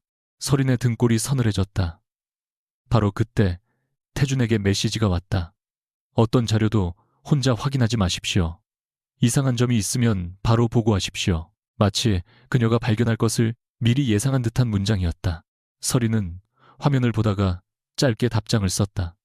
대표님도 이번에는 설명 없이 혼자 움직이지 마세요. 몇 초 뒤 답이 왔다. 노력해보겠습니다. 그 짧은 문장을 본 설이는 자신도 모르게 미소를 지었다. 그러나 그녀는 몰랐다. 같은 시각 박승혁의 집무실에서는 다른 질문이 오가고 있었다. 익명 제보자 아직도 못 찾았습니까? 그리고 책상 위에는 유설인의 이름이 적힌 얇은 인사기록 파일이 놓여 있었다. 박승혁의 책상 위에 놓인 유설인의 인사기록 파일은 생각보다 얇았다 하나. 입사 이후 징계 이력도 없고 평가도 꾸준히 상위권이었다. 문제라면 지나치게 원칙적이라는 한 줄의 코멘트뿐이었다. 승혁은 그 문장을 오래 바라보다가 서류를 덮었다. 원칙적이라는 말은 상황에 따라 장점이기도 했고 아주 다루기 어려운 약점이기도 했다. 특히 조직이 감추고 싶은 것을 보고도 못 본 척하지 못하는 사람이라면 더욱 그랬다. 그는 맞은편에선 최명수 본부장에게 물었다. 강태준 대표랑 유설인이 개인적으로 만났다는 얘기 확실한가? 명수는 조심스럽게 고개를 끄덕였다. 취임 전날 저녁에 청담동 식당에서 둘이 같이 있는 걸 본 직원이 있답니다. 우연히 같은 곳에서 식사한 줄 알았는데 예약 기록까지 확인한 사람이 있어요. 승혁의 표정에는 놀람 대신 계산이 떠올랐다. 소개팅이었다는 말도 있던데 그건 아직 소문 수준입니다. 소문이면 충분해. 명수가 흠칫했지만 승혁은 담담했다. 사실을 거짓말로 만들 필요는 없어. 사람들이 스스로 의심하게 만들면 되니까. 그는 창가로 걸어가며 낮게 덧붙였다. 강 대표가 유서린을 특별히 챙긴다는 인상을 주면 점검팀 자체의 신뢰가 흔들린다. 그 다음엔 어떤 자료가 나와도 대표가 자기 사람 밀어붙인다는 말이 붙겠지. 명수는 불안한 얼굴로 물었다. 너무 커지면 오히려 역효과 아닐까요? 승혁은 미소를 지었다. 그래서 우리가 직접 말하면 안 돼. 익명 커뮤니티 제보 메일, 우연히 흘러나온 사진. 다들 사실처럼 보이는 조각만 던져주면 나머지는 사람들이 알아서 완성해. 그는 마지막으로 서린의 이름이 적힌 파일을 손끝으로 눌렀다. 그리고 제보자가 누군지도 곧 알게 되겠지. 점심이 지나자 사내 익명 커뮤니티의 분위기가 이상하게 변하기 시작했다. 처음에는 신임 대표와 직속팀 여성 팀장 정도의 가십이었다. 그러나 1시간 뒤 누군가 취임 전날 청담동 식당 로비에서 찍힌 듯한 사진을 올렸다. 사진 속에는 강태준과 유서린이 같은 엘리베이터 앞에 서 있었다. 얼굴은 분명했고 시간도 찍혀 있었다. 제목은 짧았다. 대표 취임 전날부터 이미 아는 사이였네. 댓글은 빠르게 늘어났다. 소개팅이라는 말이 사실이라면 더 웃긴 거 아니냐. 첫날부터 직속팀으로 뽑은 이유가 있었네. 실력으로 들어간 건 맞냐는 문장이 이어졌다. 서린은 처음 게시물을 봤을 때 바로 휴대전화를 껐다. 설명한다고 사라질 소문이 아니었다. 하지만 오후 2시가 넘자 상황은 단순한 뒷말을 넘어섰다. 한 직원이 점검팀 명단 작성 날짜가 대표 취임 당일이라며 대표가 개인적으로 아는 사람을 임의로 넣은 것 아니냐는 의혹을 제기했고, 또 다른 게시물에는 서린이 과거 프로젝트 정보를 회사 밖으로 전달했다는 내용까지 올라왔다. 거기에는 그녀의 계정에서 외부 이메일로 문서가 전송된 것처럼 보이는 캡처 이미지가 첨부돼 있었다. 서린은 화면을 보는 순간 얼굴이 굳었다. 발신 주소는 자신의 회사 메일이 맞았지만 수신처는 처음 보는 주소였다. 더 이상 참지 못한 그녀는 자리에서 일어나 정보보안팀으로 향하려 했다. 그때 최명수가 앞을 막았다. 유 팀장, 지금 움직이지 마. 제 계정으로 조작된 자료가 돌고 있어요. 그래서 더 움직이면 안 돼. 누가 봐도 급하게 증거 없애는 것처럼 보일 수 있어. 서린은 그의 얼굴을 똑바로 바라봤다. 본부장님은 제가 그런 일을 했다고 생각하세요. 명수는 즉시 답하지 못했다. 그 짧은 침묵이 서린의 마음을 더 차갑게 만들었다. 됐습니다. 그녀가 지나가려 하자 명수가 낮게 말했다. 대표실에서 연락 올 거야. 마치 이미 결과를 알고 있다는 말투였다. 예상대로 10분도 되지 않아 대표실에서 호출이 왔다. 이번에는 비서의 목소리조차 평소보다 조심스러웠다. 서린은 엘리베이터 안에서 자신을 진정시키려 했지만 손끝은 차가워져 있었다.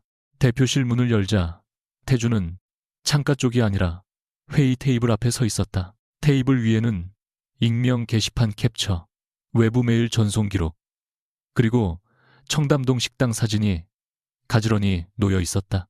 서린은 자리에 앉지도 않은 채 물었다. 이걸 믿으세요? 태주는 곧장 대답하지 않았다. 정보보안팀이 원본 로그를 확인 중입니다. 그럼 기다리면 되겠네요. 그 전에 점검팀에서 빠져주셔야 합니다. 서린의 눈빛이 얼어붙었다. 뭐라고요? 조사가 끝날 때까지 일시적으로 업무에서 배제하겠습니다. 그녀는 한동안 아무 말도 하지 못했다. 머리로는 이유를 이해할 수 있었다. 대표와 사적으로 만났다는 사실이 알려진 상황에서 자신이 계속 점검팀에 남아있으면 조사 결과 전체가 공격받을 수 있었다. 하지만 가슴은 전혀 다르게 반응했다. 대표님도 결국 똑같네요. 태준의 표정이 굳었다. 무슨 뜻입니까? 저한테는 이상한 걸 발견하면 보고하라고 했죠. 혼자 움직이지 말라고 했고요. 그런데 막상 문제가 생기니까 제일 먼저 저를 빼내요. 이건 유 팀장을 처벌하는 게 아닙니다. 사람들이 그렇게 볼까요? 사람들이 어떻게 보느냐보다 조사가 흔들리지 않는 게 중요합니다. 서린은 씁쓸하게 웃었다. 항상 그렇죠. 대표님한테는 사람보다 구조가 먼저고 감정보다 절차가 먼저니까 태준의 눈빛이 깊어졌다. 지금은 그게 맞습니다. 네. 그래서 더 실망스럽네요. 인당옛 서리는 테이블 위에 캡처를 손끝으로 밀어냈다. 최소한 저한테는 먼저 설명해 줄 줄 알았어요. 태준은 잠시 입술을 굳게 다물었다. 말할 수 있는 게 있었지만 말하면 안 되는 것도 있었다. 이미 외부 포렌식 업체를 붙였고 익명 게시물 작성 계정 중 하나가 내부 임원용 보안망을 우회한 흔적도 확인됐다. 그러나 지금 그 사실을 서린에게 알려버리면 수사가 새어나갈 위험이 있었다. 그는 결국 가장 차가운 답을 골랐다. 설명할 수 없는 부분이 있습니다. 서린은 고개를 끄덕였다. 그게 대표님의 답이군요. 그날부터 서린의 책상 주변에는 보이지 않는 벽이 생겼다. 누군가는 말을 걸다가도 다른 직원이 다가오면 화제를 바꿨고 누군가는 대놓고 시선을 피했다. 가장 아픈 건 후배 김대리가 조심스럽게 팀장님, 저는 팀장님 믿어요 라고 말했을 때였다. 믿는다는 말을 들어야 하는 상황이 되었다는 사실 자체가 서린을 초라하게 만들었다. 그녀는 점검팀 자료 접근 권한을 반납했고 대표실 층으로 가는 출입 권한도 일시적으로 중지됐다. 대신 기존 브랜드 업무로 돌아갔다. 그러나 소문은 계속 커졌다. 오후에는 한 경제지 기자가 회사 홍보팀에 신임 대표가 취임 전부터 특정 여성 직원과 사적 관계를 맺고 직속팀에 특혜 채용했다는 제보를 받았다며 사실 확인을 요청했다. 회사는 즉시 대응 회의를 열었고 서린은 참석조차 할 수 없었다. 그녀는 회의실 유리벽 너머로 태준이 임원들과 이야기하는 모습을 잠깐 보았다. 그는 평소처럼 냉정했고 흔들리지 않았다. 그 모습이 이상하게 더 화가 났다. 자신은 하루 만에 회사에서 가장 유명한 사람이 되었는데 저 남자는 아무렇지 않은 얼굴로 절차와 원칙만 이야기하고 있었다. 그때 오지은에게 전화가 왔다. 야, 너 괜찮아. 미쳤어. 소개팅 사진이 왜 회사에 돌아 서리는 복도 끝 비상계단으로 들어가 목소리를 낮췄다. 나도 몰라. 누가 일부러 흘린 것 같아. 지은은 분노했다. 그 대표라는 남자는 뭐해 자기 때문에 생긴 일인데. 서리는 입술을 깨물었다. 나 점검팀에서 빠졌어. 뭐 조사 끝날 때까지. 잠깐의 침묵 뒤 지은이 말했다. 그 인간 정말 최악이네. 서리는 바로 동의하지 못했다. 이상했다. 분명 화가 나 있었는데 누군가 태준을 최악이라고 하자 마음 한쪽이 불편해졌다. 그게 더 싫었다. 한편 태준은 서린이 모르는 곳에서 다른 싸움을 벌이고 있었다. 정보보안팀이 확인한 결과 외부 메일 전송 화면은 실제 로그가 아니라 사내 메일 페이지를 복제해 만든 이미지였다. 문제는 조작에 사용된 시간 정보와 내부 서버 경로가 일반 직원은 알기 어려운 수준이라는 점이었다. 누군가 내부 시스템 구조를 잘 아는 사람이 개입했다는 뜻이었다. 태준은 법무팀장과 보안팀장을 앞에 두고 말했다. 사진을 올린 사람보다 메일 캡처를 만든 사람부터 찾으십시오. 이건 가십을 넘었습니다. 보안팀장이 조심스럽게 물었다. 유 팀장에게 사실을 알려도 되겠습니까? 태준은 잠시 침묵했다. 마음 같아서는 당장 서린에게 모든 걸 설명하고 싶었다. 그녀가 자신을 바라보던 실망한 눈빛이 자꾸 떠올랐다. 하지만 점검팀 내부에 정보가 새고 있다는 확신이 있는 이상 누구에게도 범위를 넓힐 수 없었다. 아직은 안 됩니다. 법무팀장이 덧붙였다. 대표님과 유 팀장이 실제로 소개팅을 했다는 사실은 어떻게 처리하시겠습니까? 만약 언론에서 직접 질문하면 부인하기 어렵습니다. 태준의 얼굴이 차갑게 굳었다. 사적인 만남이 있었던 건 사실이라고 답하십시오. 다만 직속팀 선정은 사적 관계와 무관하다고 근거가 있습니까? 그 질문에 태준은 서랍을 열어 오래전부터 보관해둔 문서를 꺼냈다. 익명 내부 제보 보고서였다. 첫 페이지 하단에는 그의 필체로 작성된 날짜와 메모가 있었다. 작성자를 찾아라. 현장 구조를 정확히 알고 있다. 날짜는 소개팅보다 닷새 전이었다. 태준은 서류를 바라보다 다시 덮었다. 이것을 지금 공개하면 익명 제보자의 존재 자체가 알려진다. 그러면 제보자를 찾는 사람에게 결정적인 힌트를 주게 된다. 그는 결국 말했다. 근거는 있습니다. 하지만 아직 공개하지 마십시오. 바로 그 순간 박승혁 전무에게서 회의 요청이 들어왔다. 승혁은 대표실에 들어오자 걱정스러운 표정을 지었다. 강 대표 상황이 좋지 않습니다. 이사회 일부에서도 유 팀장 건을 문제 삼고 있어요. 태주는 그의 앞에 앉으며 물었다. 무슨 문제를 말하는 겁니까? 대표가 취임 전에 사적으로 만난 직원을 첫날부터 직속팀에 넣었지 않습니까? 아무리 실제 능력이 있어도 모양새가 좋지 않아요. 그래서 이미 업무에서 배제했습니다. 승혁은 고개를 끄덕였다. 현명한 판단입니다. 사실 이럴 때는 확실하게 선을 긋는 게 본인에게도 좋아요. 유 팀장이 정보 유출까지 했다면 더 큰 문제가 될 수 있고. 태주는 서류를 넘기던 손을 멈췄다. 정보 유출이라고 누가 확정했습니까? 승혁의 미소가 아주 잠깐 굳었다. 아직 의혹이란 뜻입니다. 그런데 방금은 한 것처럼 말씀하셨습니다.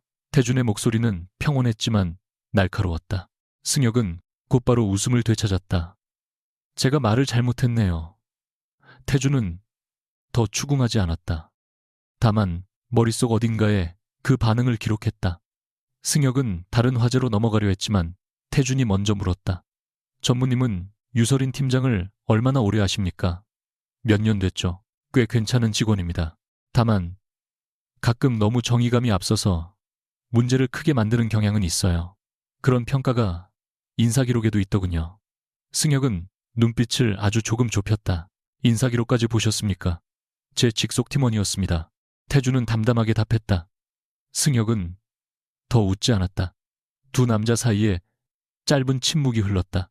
겉으로는 평범한 업무 대화였지만 서로가 서로를 조금씩 의심하기 시작한 순간이었다. 서리는 그날 저녁 자신이 이전에 확보했던 파일을 개인적으로 다시 정리했다.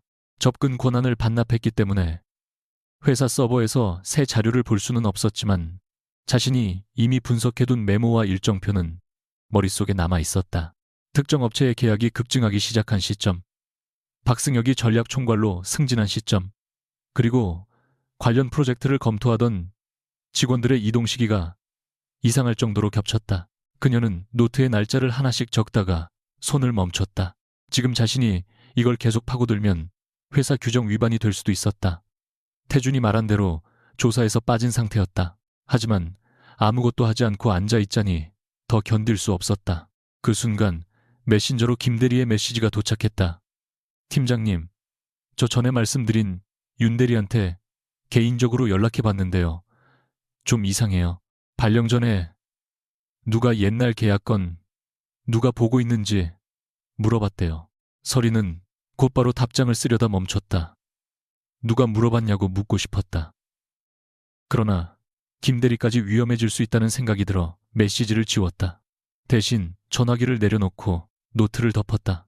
바로 그때 대표실 비서에게서 다시 연락이 왔다. 강태준 대표가 퇴근 전 잠시 보자고 한다는 내용이었다. 서리는 처음에는 거절하고 싶었다. 하지만 마음 한쪽에서는 기다리고 있었다는 걸 인정해야 했다. 대표실에는 불이 절반만 켜져 있었다. 태준은 재킷을 벗어 의자에 걸어둔 채 창가에 서 있었다. 서린이 들어오자 그는 돌아섰다. 조작된 메일 캡처라는 게 확인됐습니다. 서린의 눈빛이 흔들렸다. 예상했던 말이었지만 직접 듣는 순간 억울함보다 허탈함이 먼저 밀려왔다. 그러면 저는 다시 점검팀으로 돌아갑니까? 태준은 잠시 침묵했다. 아직 안 됩니다. 그 한마디에 서린의 표정이 다시 차가워졌다. 왜요? 사진과 특혜 의혹은 남아 있습니다. 그리고 누가 자료를 조작했는지 아직 못 찾았습니다. 결국 달라진 게 없네요. 유 팀장의 정보 유출 의혹은 벗었습니다. 저는 처음부터 안 했어요. 태준은 답하지 못했다. 서리는 몇 걸음 앞으로 다가갔다. 대표님은 제가 안 했다고 생각했습니까? 저는 증거를 봅니다. 그게 답이에요. 서린 씨. 태준의 입에서 처음으로 직함 없는 이름이 나왔다. 서리는 오히려 더 아팠다. 그렇게 부르지 마세요. 태준의 표정이 굳었다. 그녀는 눈을 피하지 않았다. 회사에서는 유 팀장이라면서요. 그 원칙 끝까지 지키세요. 잠시 정막이 흘렀다. 태준이 낮게 말했다. 지금 제가 감정적으로 유 팀장을 감싸면 오히려 더 위험해집니다. 저도 감싸달라는 게 아니에요. 서린의 목소리가 처음으로 떨렸다. 적어도 믿어달라는 거였어요. 태준은 아무 말도 하지 못했다. 그녀는 그 침묵을 바라보다 결국 물었다. 처음부터 저를 믿은 적은 있었습니까? 질문은 조용했지만 날카로웠다. 태준은 사실을 말하고 싶었다. 소개팅을 하기 전부터 그녀가 작성했을 가능성이 있는 보고서를 읽었고 그 글 속 사람의 판단력을 높이 평가했으며 현장에서 같은 문제를 파고드는 그녀를 보며 더 확신하게 됐다고. 하지만 그 말을 하는 순간 익명 제보자의 존재와 조사 방향까지 드러나게 된다. 그는 결국 선택했다. 지금은 대답할 수 없습니다. 서린은 한동안 그를 바라봤다. 그러다 아주 천천히 고개를 끄덕였다. 알겠습니다. 그게 대답이네요. 서린이 대표실 문을 닫고 나간 뒤 태준은 한동안 움직이지 못했다. 책상 위에는 서린의 인사기록 조작된 이메일 분석 결과 그리고 익명 제보 보고서가 나란히 놓여 있었다. 그는 결국 보고서를 펼쳤다. 문장 하나가 눈에 들어왔다. 문제를 덮는 가장 쉬운 방법은 문제를 제기한 사람의 신뢰를 먼저 무너뜨리는 것입니다. 처음 이 문장을 읽었을 때 그는 단지 조직을 잘 이해하는 사람이라고 생각했다.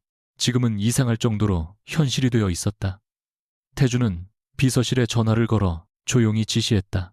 유설인 팀장 관련 익명 게시물 작성 경로 전부 다시 추적하십시오. 특히 외주업체 계약 담당 임원 계정과 접점이 있는지 보세요.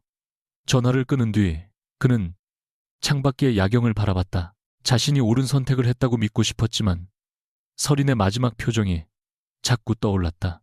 한편 같은 시간 지하 주차장으로 내려가던 서린의 휴대전화에는 모르는 번호로 메시지 하나가 도착했다. 유 팀장님이 찾던 원본 계약서. 아직 완전히 삭제되지 않았습니다. 다만 지금 회사 안에서 누구도 믿지 마세요. 서린은 걸음을 멈췄다. 메시지 아래에는 파일 하나가 첨부되어 있었다. 파일명은 지난해 세림 커뮤니케이션 첫 대형 계약의 초기 평가표였다. 그리고 평가 담당자 목록에 마지막 줄에 익숙한 이름이 적혀 있었다. 박승혁. 지하 주차장 한가운데서 유설이는 한동안 휴대전화를 내려다봤다. 모르는 번호로 도착한 파일 하나. 그리고 마지막 줄에 적힌 박승혁의 이름. 손끝이 차가워졌지만 이번에는 곧바로 결론을 내리지 않았다. 몇 주 전에 자신이었다면 그 이름 하나만으로 승혁을 범인이라 단정했을지도 몰랐다. 그러나 강태준이 반복해서 했던 말이 떠올랐다. 사람을 먼저 보지 말고 구조를 보십시오. 서린은 파일을 열어 세부 정보를 확인했다. 지난해 세림 커뮤니케이션이 처음 대형 프로젝트 후보에 올라왔을 당시 작성된 초기 평가표였다. 현재 회사 서버에 남아있는 최종 평가표와 가장 큰 차이는 배점 기준이었다. 초기본에서는 브랜드 실적과 안정성이 높은 비중을 차지했지만 최종본에서는 갑자기 신규 디지털 채널 대응력과 외부 파트너 유연성 항목이 대폭 추가돼 있었다. 그리고 그 기준을 적용하면 세림 커뮤니케이션이 거의 유일하게 높은 점수를 받도록 설계돼 있었다. 더 중요한 것은 변경 승인 서명란이었다. 박승혁이 최종 승인자로 이름을 올리고 있었지만 직접 작성자는 아니었다. 서린은 숨을 천천히 내쉬었다. 이 한 장만으로는 부족했다. 누군가 일부러 자신에게 이 파일을 보낸 이유도 알 수 없었다. 그녀는 파일을 회사 메일로 보내지도 팀원에게 전달하지도 않았다. 대신 휴대전화의 화면을 캡처하지 않고 원본 상태 그대로 보존한 뒤 생성 정보와 전송 시간을 별도로 메모했다. 그리고 익명의 번호로 단 한 줄만 답했다. 이 파일의 원본 보관 위치를 알고 계십니까? 답장은 오지 않았다. 서린은 주차장을 빠져나가며 마음속으로 결심했다. 이번에는 감정으로 움직이지 않는다. 누군가 자신을 미끼로 쓰고 있다면 오히려 그 의도를 먼저 확인할 것이다. 다음날 서린은 평소와 똑같이 출근했다. 자신을 둘러싼 소문도 점검팀에서 배제된 사실도 의식하지 않는 얼굴로 오전 회의를 진행했고 팀원들이 불편하게 눈치를 보는 것도 모른 척했다. 다만 틈이 생길 때마다 과거 프로젝트 자료에서 자신이 이미 알고 있는 정보만을 이용해 계약 흐름을 다시 그렸다. 업체 이름을 중심으로 보던 방식을 버리고 누가 어느 시점에 어떤 기준을 바꿨는지 의사결정 흐름만 표시했다. 그러자 이상한 패턴이 보였다. 세림 커뮤니케이션이 선정된 프로젝트마다 특정 임원이 직접 지시를 내린 흔적은 없었다. 대신 입찰 조건을 만드는 실무 담당자가 바뀌었고 외부 평가위원 후보군이 교체됐으며 마감 일정이 짧아져 기존 대형 업체들이 참여하기 어려운 구조가 반복됐다. 누군가 가격을 조작한 게 아니라 경쟁 자체의 조건을 조정하고 있었다. 겉으로 보면 모든 절차가 존재했고 문서도 완성돼 있었다. 그래서 감사가 들어와도 개별 계약만 보면 문제를 찾기 어려웠다. 서리는 노트 한쪽에 굵게 적었다. 숫자가 아니라 규칙을 바꿨다. 그 순간 머릿속에서 여러 조각이 맞물렸다. 윤대리가 이동된 이유, 초기 제안서와 최종본의 차이 태준이 유독 초안을 보라고 했던 이유까지. 그녀는 본능적으로 대표실에 연락하려다 멈췄다. 아직 자신은 점검팀에서 빠져 있었다. 태준에게 달려가 모든 걸 말하고 싶다는 감정과 그가 또다시 아직 설명할 수 없다고 할지 모른다는 두려움이 동시에 올라왔다. 서리는 결국 다른 선택을 했다. 대표에게 보고하기 전에 자신의 가설부터 완성하기로 했다. 누군가 자신을 흔들어도 버틸 수 있을 정도로. 한편 태주는 전혀 다른 방식으로 박승혁을 압박하고 있었다. 그는 이사회의 점검팀의 초점을 외주업체 거래에서 재고관리 시스템 개선으로 일시 전환하겠다고 보고했다. 일부 임원들은 의아해했지만 태주는 현재 증거만으로는 외주 계약을 더 파도 실익이 없다고 설명했다. 소문은 빠르게 퍼졌다. 박승혁 역시 당일 오후 그 정보를 들었다. 그의 집무실에서 최명수가 안도한 얼굴로 말했다. 대표도 결국 물러난 것 같습니다. 유설인 건까지 터졌으니 더 밀기 어려웠겠죠. 승혁은 바로 웃지 않았다. 강태준이 그렇게 쉽게 포기할 사람으로 보이나 이사회도 부담을 느낀다고 합니다. 승혁은 손끝으로 책상을 두드렸다. 그는 태준이 자신을 의심한다는 사실을 알고 있었다. 하지만 어디까지 알고 있는지는 몰랐다. 결국 가장 위험한 건 태준이 아니라 실무 흐름을 직접 봐온 직원들이었다. 특히 설인이었다. 승혁은 잠시 고민하다 말했다. 세림 쪽 오래된 제안서 파일 전부 정리됐는지 다시 확인해. 명수의 얼굴이 굳었다. 이미 보존기간 지난 파일은 삭제된 걸로 압니다.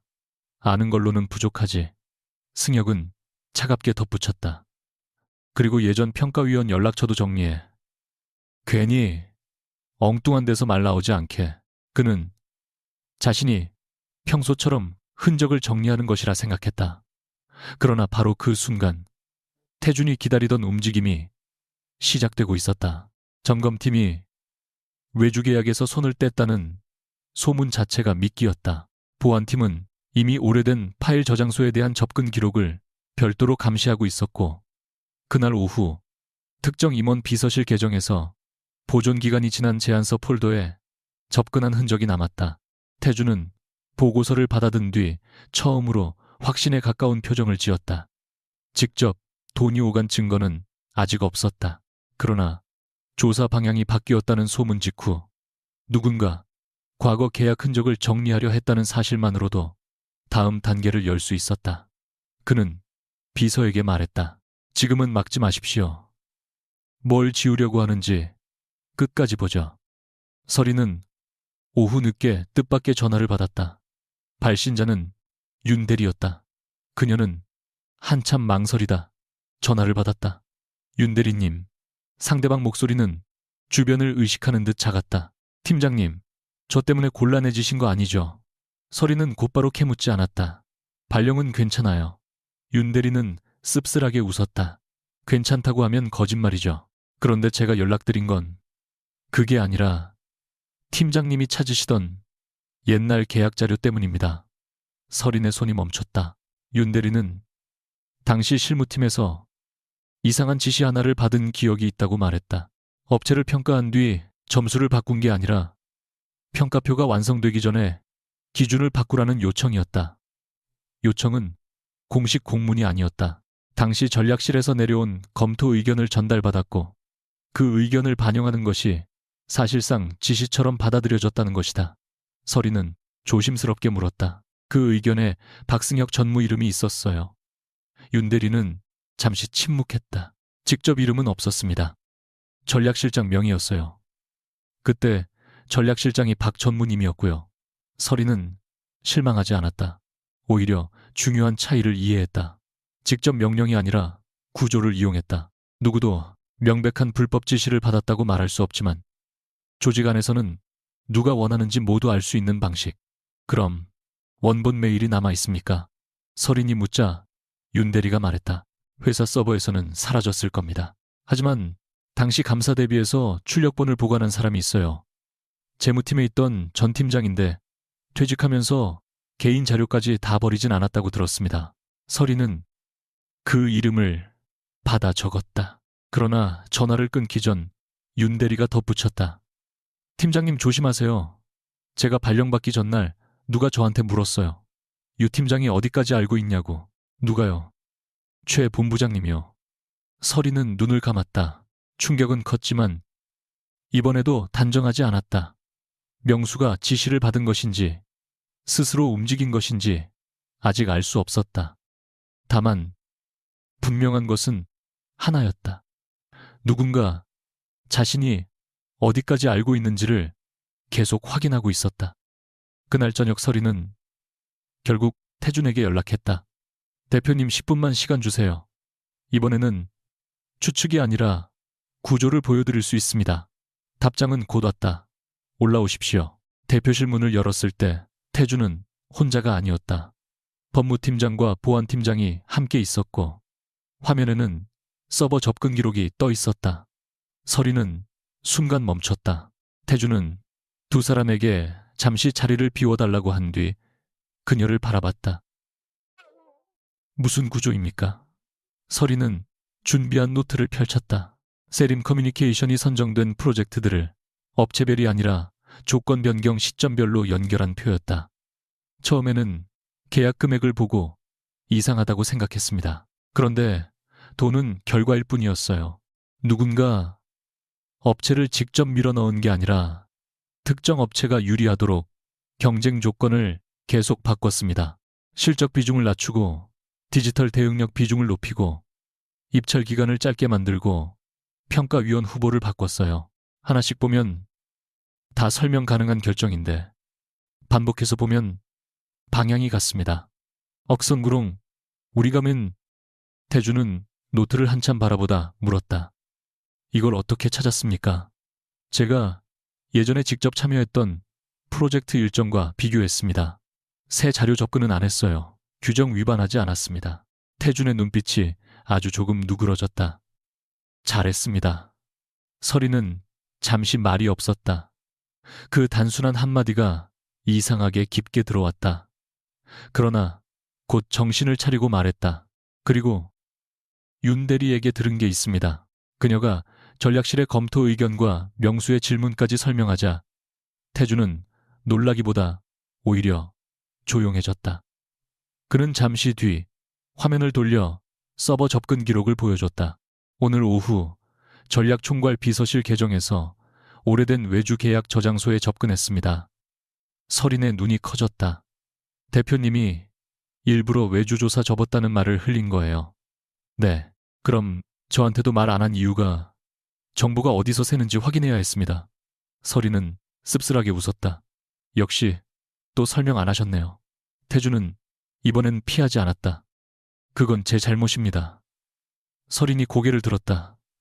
하지만 이번에는 인정하는 게 빠르시네요.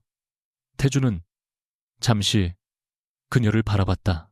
누군가에게 신뢰를 요구하면서 아무것도 설명하지 않는 건 공정하지 않다는 걸 배웠습니다. 서리는 그가 정말 조금씩 변하고 있다는 걸 느꼈다. 하지만 서린이 가장 큰 진실을 알게 된 건 그날 회의가 거의 끝날 무렵이었다. 그날 무렵이었다. 태준이 보안팀장을 다시 부르기 위해 책상 옆 서랍을 열었을 때 안쪽에 놓인 익숙한 형식의 보고서가 잠깐 보였다. 서리는 제목을 보는 순간 숨이 멎었다. 외주 운영 구조 개선 관련 내부 의견서. 자신이 석 달 전 익명으로 제출했던 바로 그 문서였다. 태주는 그녀의 시선이 멈춘 것을 알아차렸지만 이미 늦었다. 서리는 천천히 물었다. 대표님이 왜 그걸 가지고 있어요? 태주는 서랍을 닫지 않았다. 한동안 침묵하다 결국 문서를 꺼내 책상 위에 올려놓았다. 이사회에서 받은 자료입니다. 서리는 떨리는 손으로 첫 장을 넘겼다.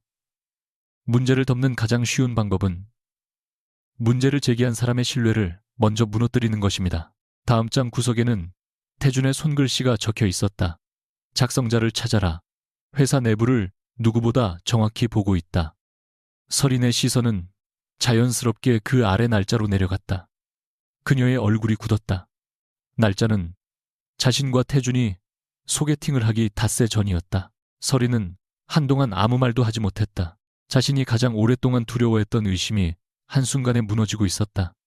태준이 자신을 직속팀에 넣은 이유가 소개팅 때문일지도 모른다고 생각했다. 회사 사람들의 소문을 들으며 자신조차 잠시 흔들렸다. 그런데 그는 자신을 만나기도 전에 이미 이 보고서를 읽고 작성자를 찾으라고 지시해둔 상태였다. 서린이 천천히 고개를 들었다. 처음부터 알고 있었어요. 제가 이걸 썼다는 거. 태주는 고개를 저었다. 아니요. 확신한 건 최근입니다. 어제 식당에서 같은 프로젝트 자료를 봤을 때 가능성을 생각했고 회사에서 유 팀장의 분석을 들으면서 거의 확신했습니다. 그런데 왜 말 안 했어요? 익명 제보자의 신원을 보호해야 했습니다. 제가 그 당사자인데도요. 태주는 잠시 눈을 감았다가 그녀를 바라봤다. 그때는 그게 최선이라고 생각했습니다. 서리는 문서를 내려놓으며 헛웃음을 흘렸다. 화를 내야 하는지 안도해야 하는지 알 수 없었다. 그럼 대표님이 저를 선택한 건 소개팅 때문이 아니었네요. 태준이 조용히 대답했다. 아닙니다. 회사 사람들이 제가 대표님 덕분에 직속팀에 들어갔다고 욕할 때도 대표님은 이걸 공개하지 않았고요. 공개하면 익명 제보 체계 자체가 무너질 수 있었습니다. 앞으로 누가 회사 내부 문제를 제보하겠습니까? 서리는 그 이유를 이해했다. 그래서 더 복잡했다. 태주는 틀린 선택만 한 사람이 아니었다. 조직 전체를 위해서는 맞는 판단을 했을지도 모른다. 다만 그 과정에서 자신에게 아무것도 말하지 않았고 그 침묵이 사람을 얼마나 아프게 하는지는 몰랐다. 서리는 천천히 말했다. 대표님 판단이 틀렸다고만 하진 않을게요. 하지만 사람은 서류가 아니에요. 필요한 부분만 가리고 필요한 순간에 공개하면 되는 대상도 아니고요. 태주는 아무 말 없이 들었다. 대표님은 저를 보호했다고 생각했을 수도 있어요. 그런데 저는 버려졌다고 느꼈습니다. 태준의 눈빛이 흔들렸다. 서리는 이어 말했다. 그날 제가 물었죠. 처음부터 저를 믿은 적 있냐고. 태준은 한 걸음 그녀 쪽으로 다가왔다. 있었습니다. 짧은 대답이었다. 그러나 이번에는 망설임이 없었다. 소개팅에서 유서린 씨를 만나기 전부터요. 서린이 눈을 들었다. 태준은 문서 위 자신의 메모를 바라보다 낮게 말했다. 내가 당신을 선택한 건 그날이 아니었습니다. 그날 만나기 전부터 당신 같은 사람이 이 회사에 필요하다고 생각했습니다. 서린의 가슴 어딘가가 세게 울렸다. 칭찬을 받아서가 아니었다. 자신이 가장 중요하게 여기던 것, 능력과 판단이 먼저 인정받았다는 사실 때문이었다. 다음 날 오전 긴급 임원회의가 열렸다. 태주는 외주계약과 관련해 확보된 자료를 모두 공개하지 않았다. 대신 특정 저장소에 대한 부적절한 접근 기록과 평가 기준, 반복, 변경 패턴, 그리고 과거 전략실 검토 의견들을 이사회 감사위원회에 정식으로 넘겼다. 박승혁은 끝까지 침착했다. 평가 기준 변경은 시장 상황에 맞춘 정상적인 판단이었습니다. 그걸 지금 와서 특정 업체를 밀어주기 위한 행위처럼 해석하는 건 위험합니다. 태주는 동의하듯 고개를 끄덕였다. 맞습니다.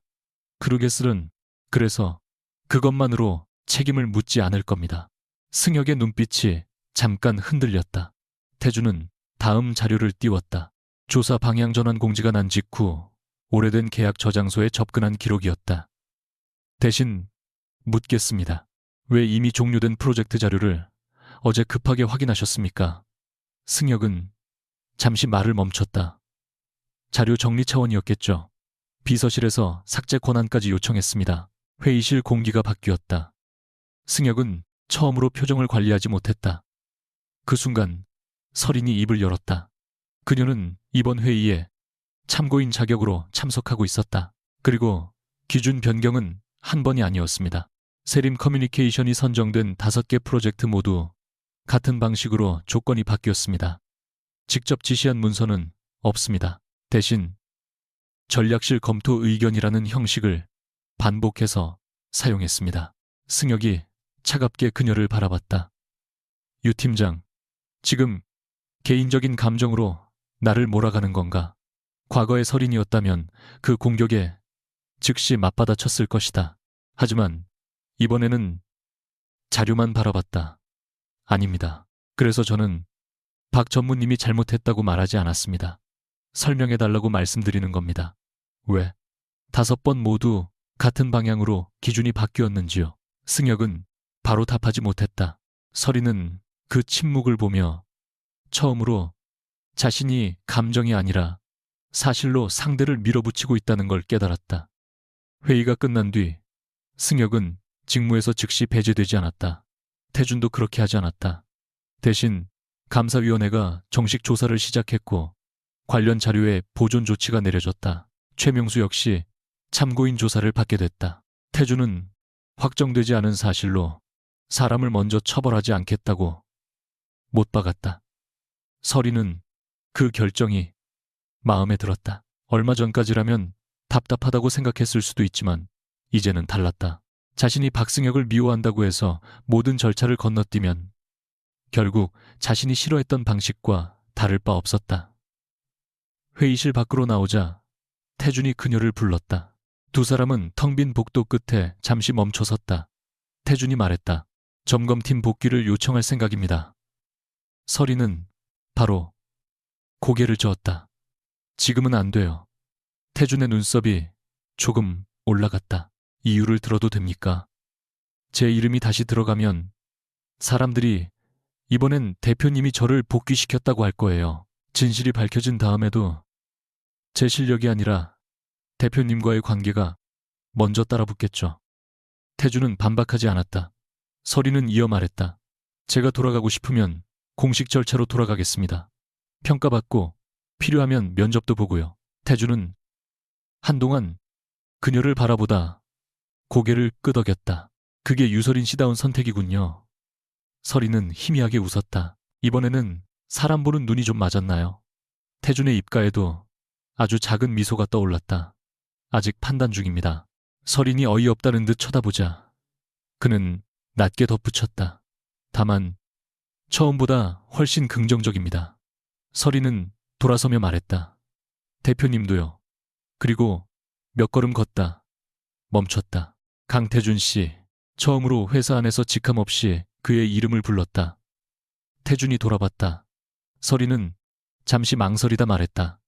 다음에는 설명할 수 있는 건 설명하세요.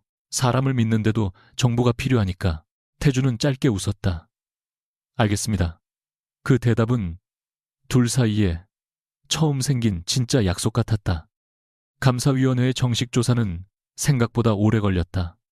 누구도 한두 장의 문서만으로 박승혁에게 모든 책임을 씌우지 않았고 강태준 역시 처음부터 그렇게 할 생각이 없었다. 대신 지난 수년 동안 반복된 외주업체, 선정 과정, 평가 기준, 변경 시점, 전략실 검토 의견, 특정 직원들의 갑작스러운 이동, 그리고 조사 방향이 바뀌었다는 소문 직후 오래된 서버에 접근한 기록까지 하나씩 연결됐다. 결국 문제의 핵심은 단순한 뇌물이나 노골적인 계약 조작이 아니었다. 승혁은 자신이 직접 지시했다는 흔적을 거의 남기지 않은 채 조직 안에서 누가 어떤 선택을 해야 하는지 분위기와 기준을 통해 통제해왔다. 특정 업체가 유리하도록 제한 조건을 조정하고 자신과 가까운 실무자들을 평가 과정에 배치하고 불편한 문제를 제기하는 직원은 중요한 프로젝트에서 멀어지게 만드는 방식이었다. 그 모든 결정 하나하나는 설명이 가능했지만 같은 방향으로 반복된 순간부터 우연이라고 보기 어려웠다. 최명수 본부장도 조사에서 자유롭지 못했다. 그는 승혁의 지시를 직접 받았다고 인정하지 않았지만 설인이 어디까지 알고 있는지 확인해달라는 요청을 받은 사실과 몇몇 문서를 더 이상 파고들지 말라고 압박했던 일을 결국 털어놓았다. 윤대리의 지방 발령 역시 정식 인사 절차가 시작되기 전부터 전략실에서 필요성을 검토했던 정황이 확인됐다. 다만 회사는 모든 일을 단순히 한 사람의 악의로 정리하지 않았다. 설인이 원했던 것도 그것이 아니었다. 그녀는 감사위원회 마지막 참고인 조사에서 말했다.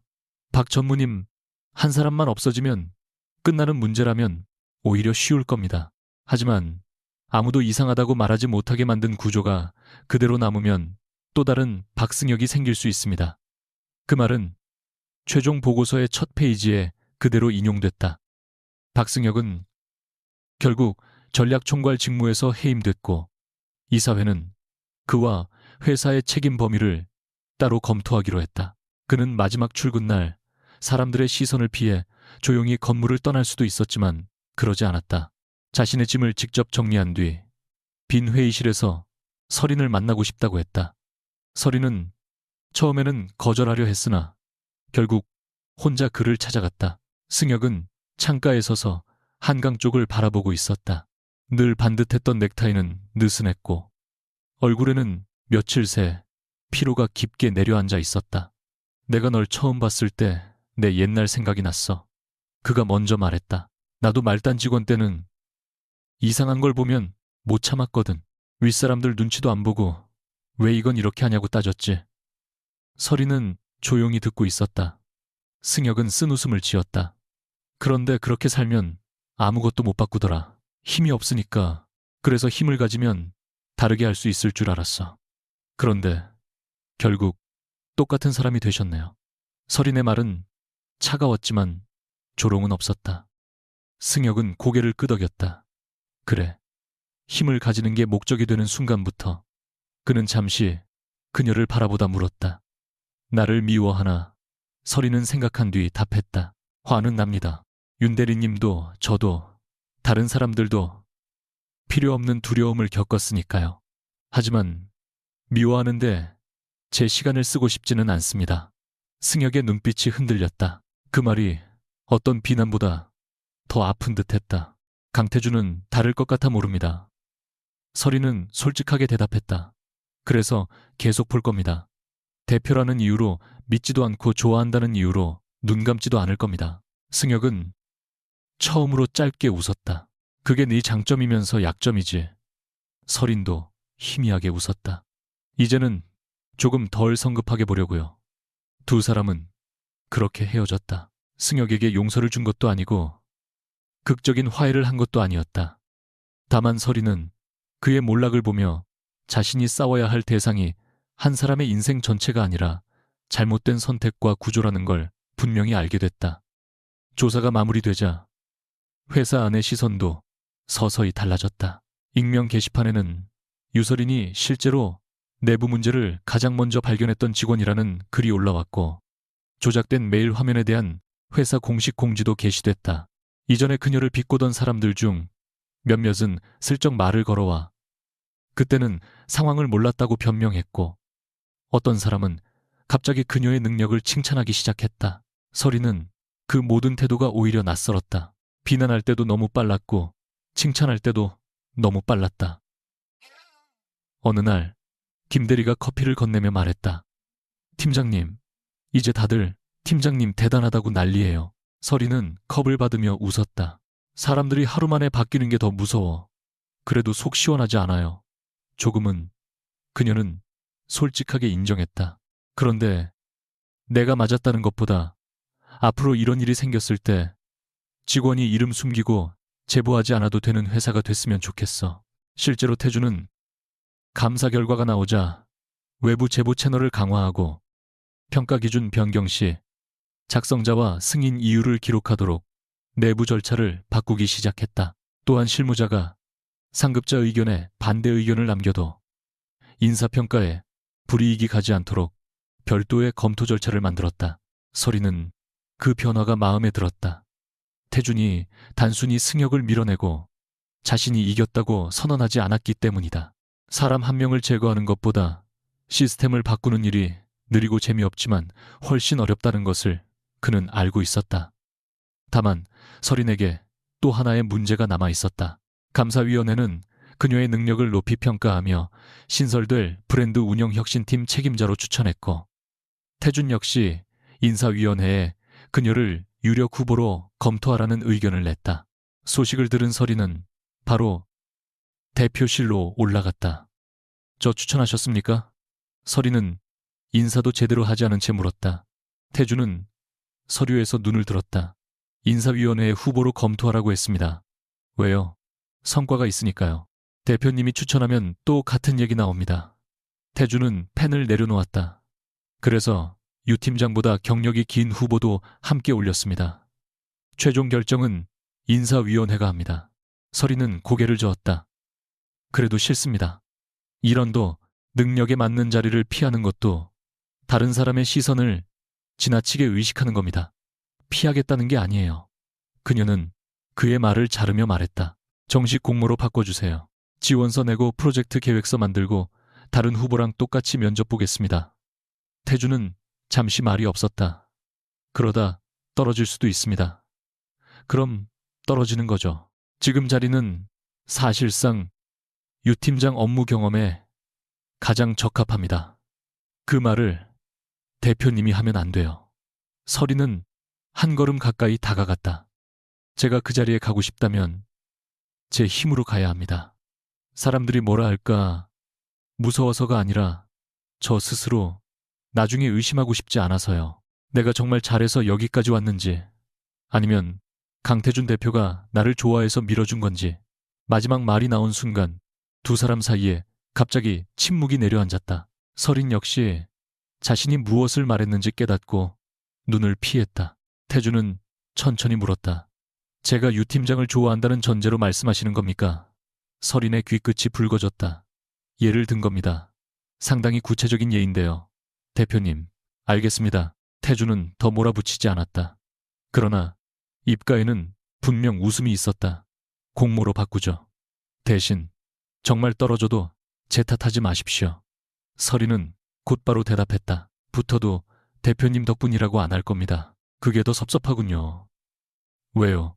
태준은 그녀를 바라보다 태연하게 말했다. 면접위원회에서 빠지려면 제가 꽤 귀찮아지거든요. 서린은 결국 웃어버렸다. 공모는 예상보다 훨씬 치열했다. 사내에서 6명이 지원했고 외부에서도 경력자를 2명 받아 검토했다. 서린은 자신이 조사 과정에서 발견했던 문제를 그대로 활용하지 않았다. 대신 브랜드마다 흩어진 외주 운영 데이터를 한 체계에서 비교할 수 있도록 만들고 단순 비용 절감이 아니라 장기 파트너 평가와 실무자 피드백을 함께 반영하는 운영안을 제안했다. 면접 전날 밤까지 자료를 수정하면서도 태준에게는 단 한 번도 의견을 묻지 않았다. 태준 역시 먼저 도와주겠다는 말을 하지 않았다.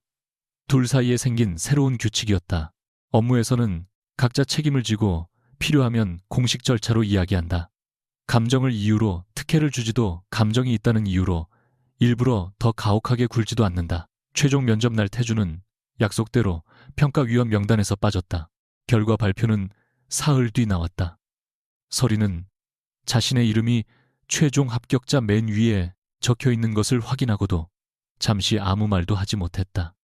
김대리가 먼저 소리를 질렀고 팀원들이 박수를 쳤다.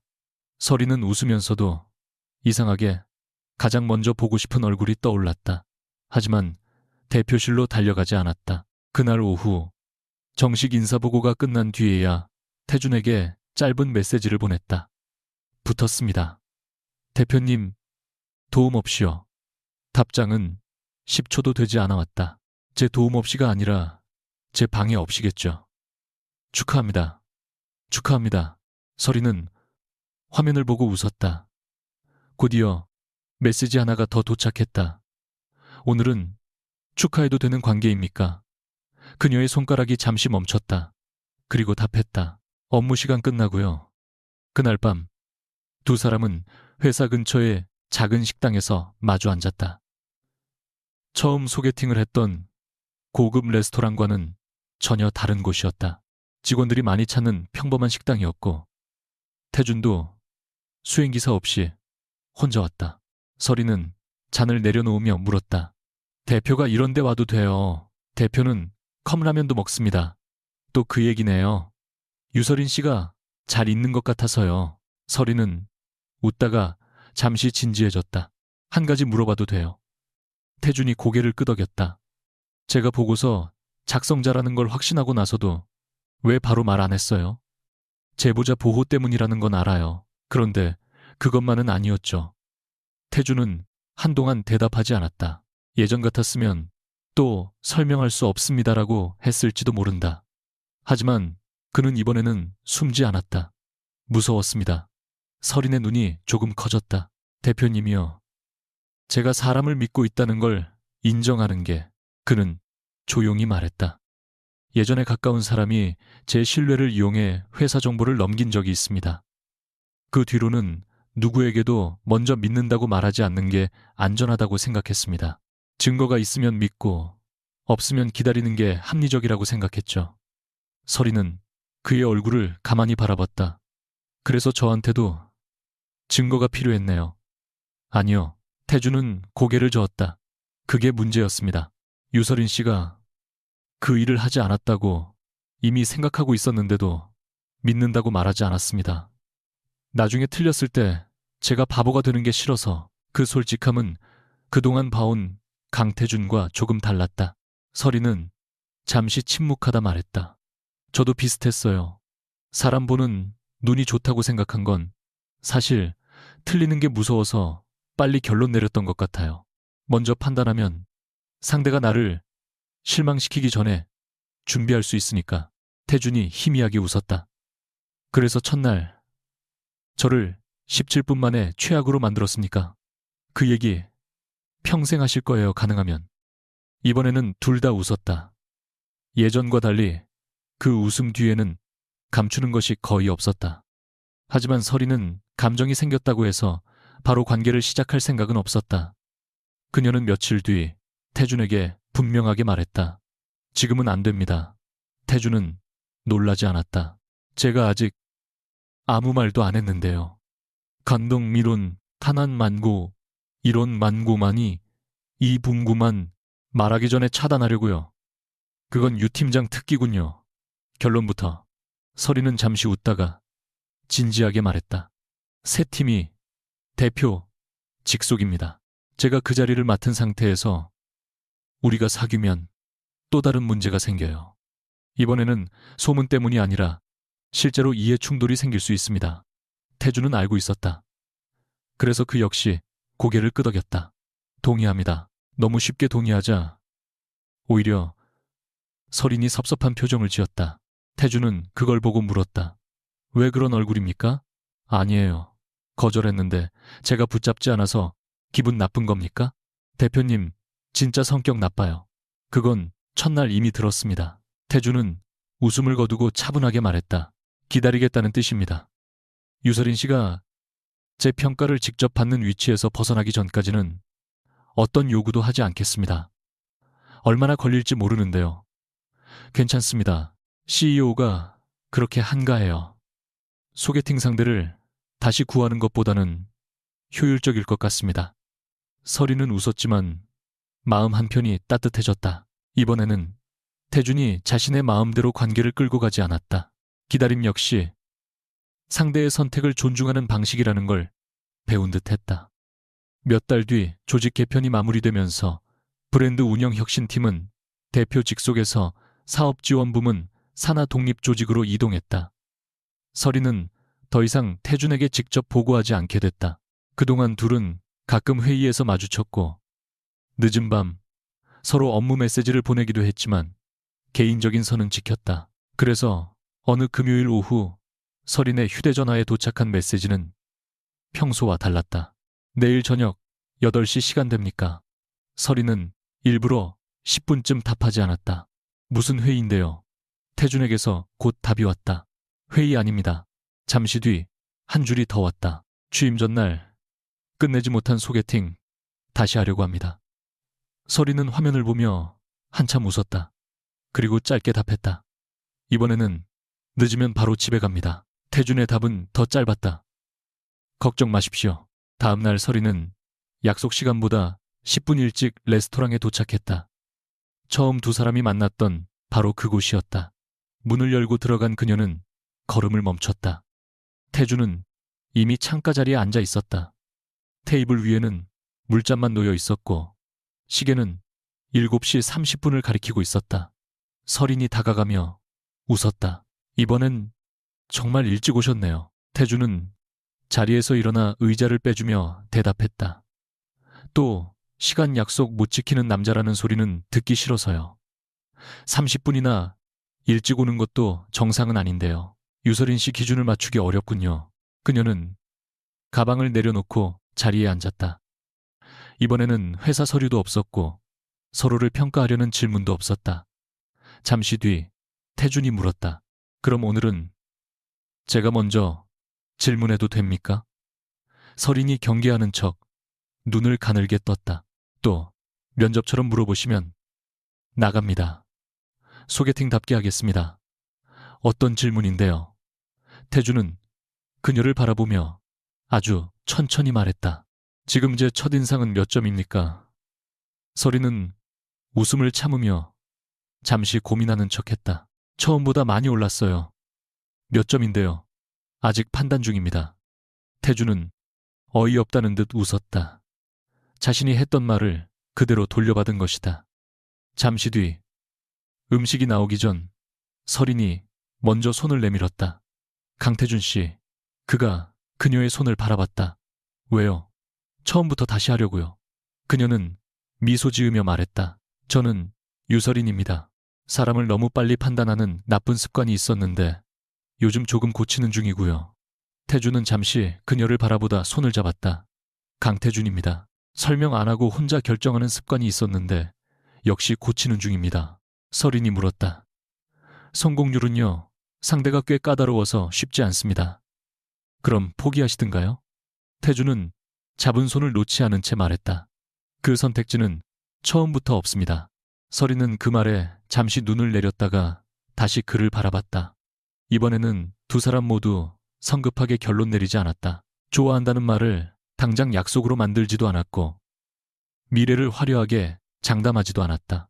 다만 서로가 어떤 사람인지 조금 더 알고 싶다는 마음만은 분명했다. 처음 만난 날 두 사람 사이에는 17분의 오해가 있었고 그 뒤에는 수많은 침묵과 의심, 상처와 선택이 쌓였다.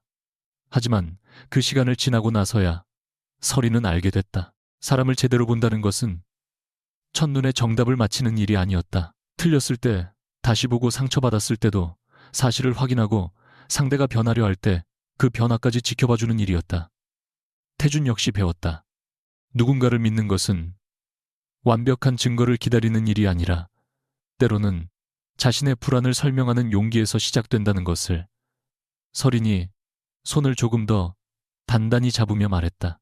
그럼 오늘은 소개팅 다시 시작하죠. 태준의 표정에 아주 느린 미소가 번졌다. 이번에는 끝까지 앉아 계실 겁니까?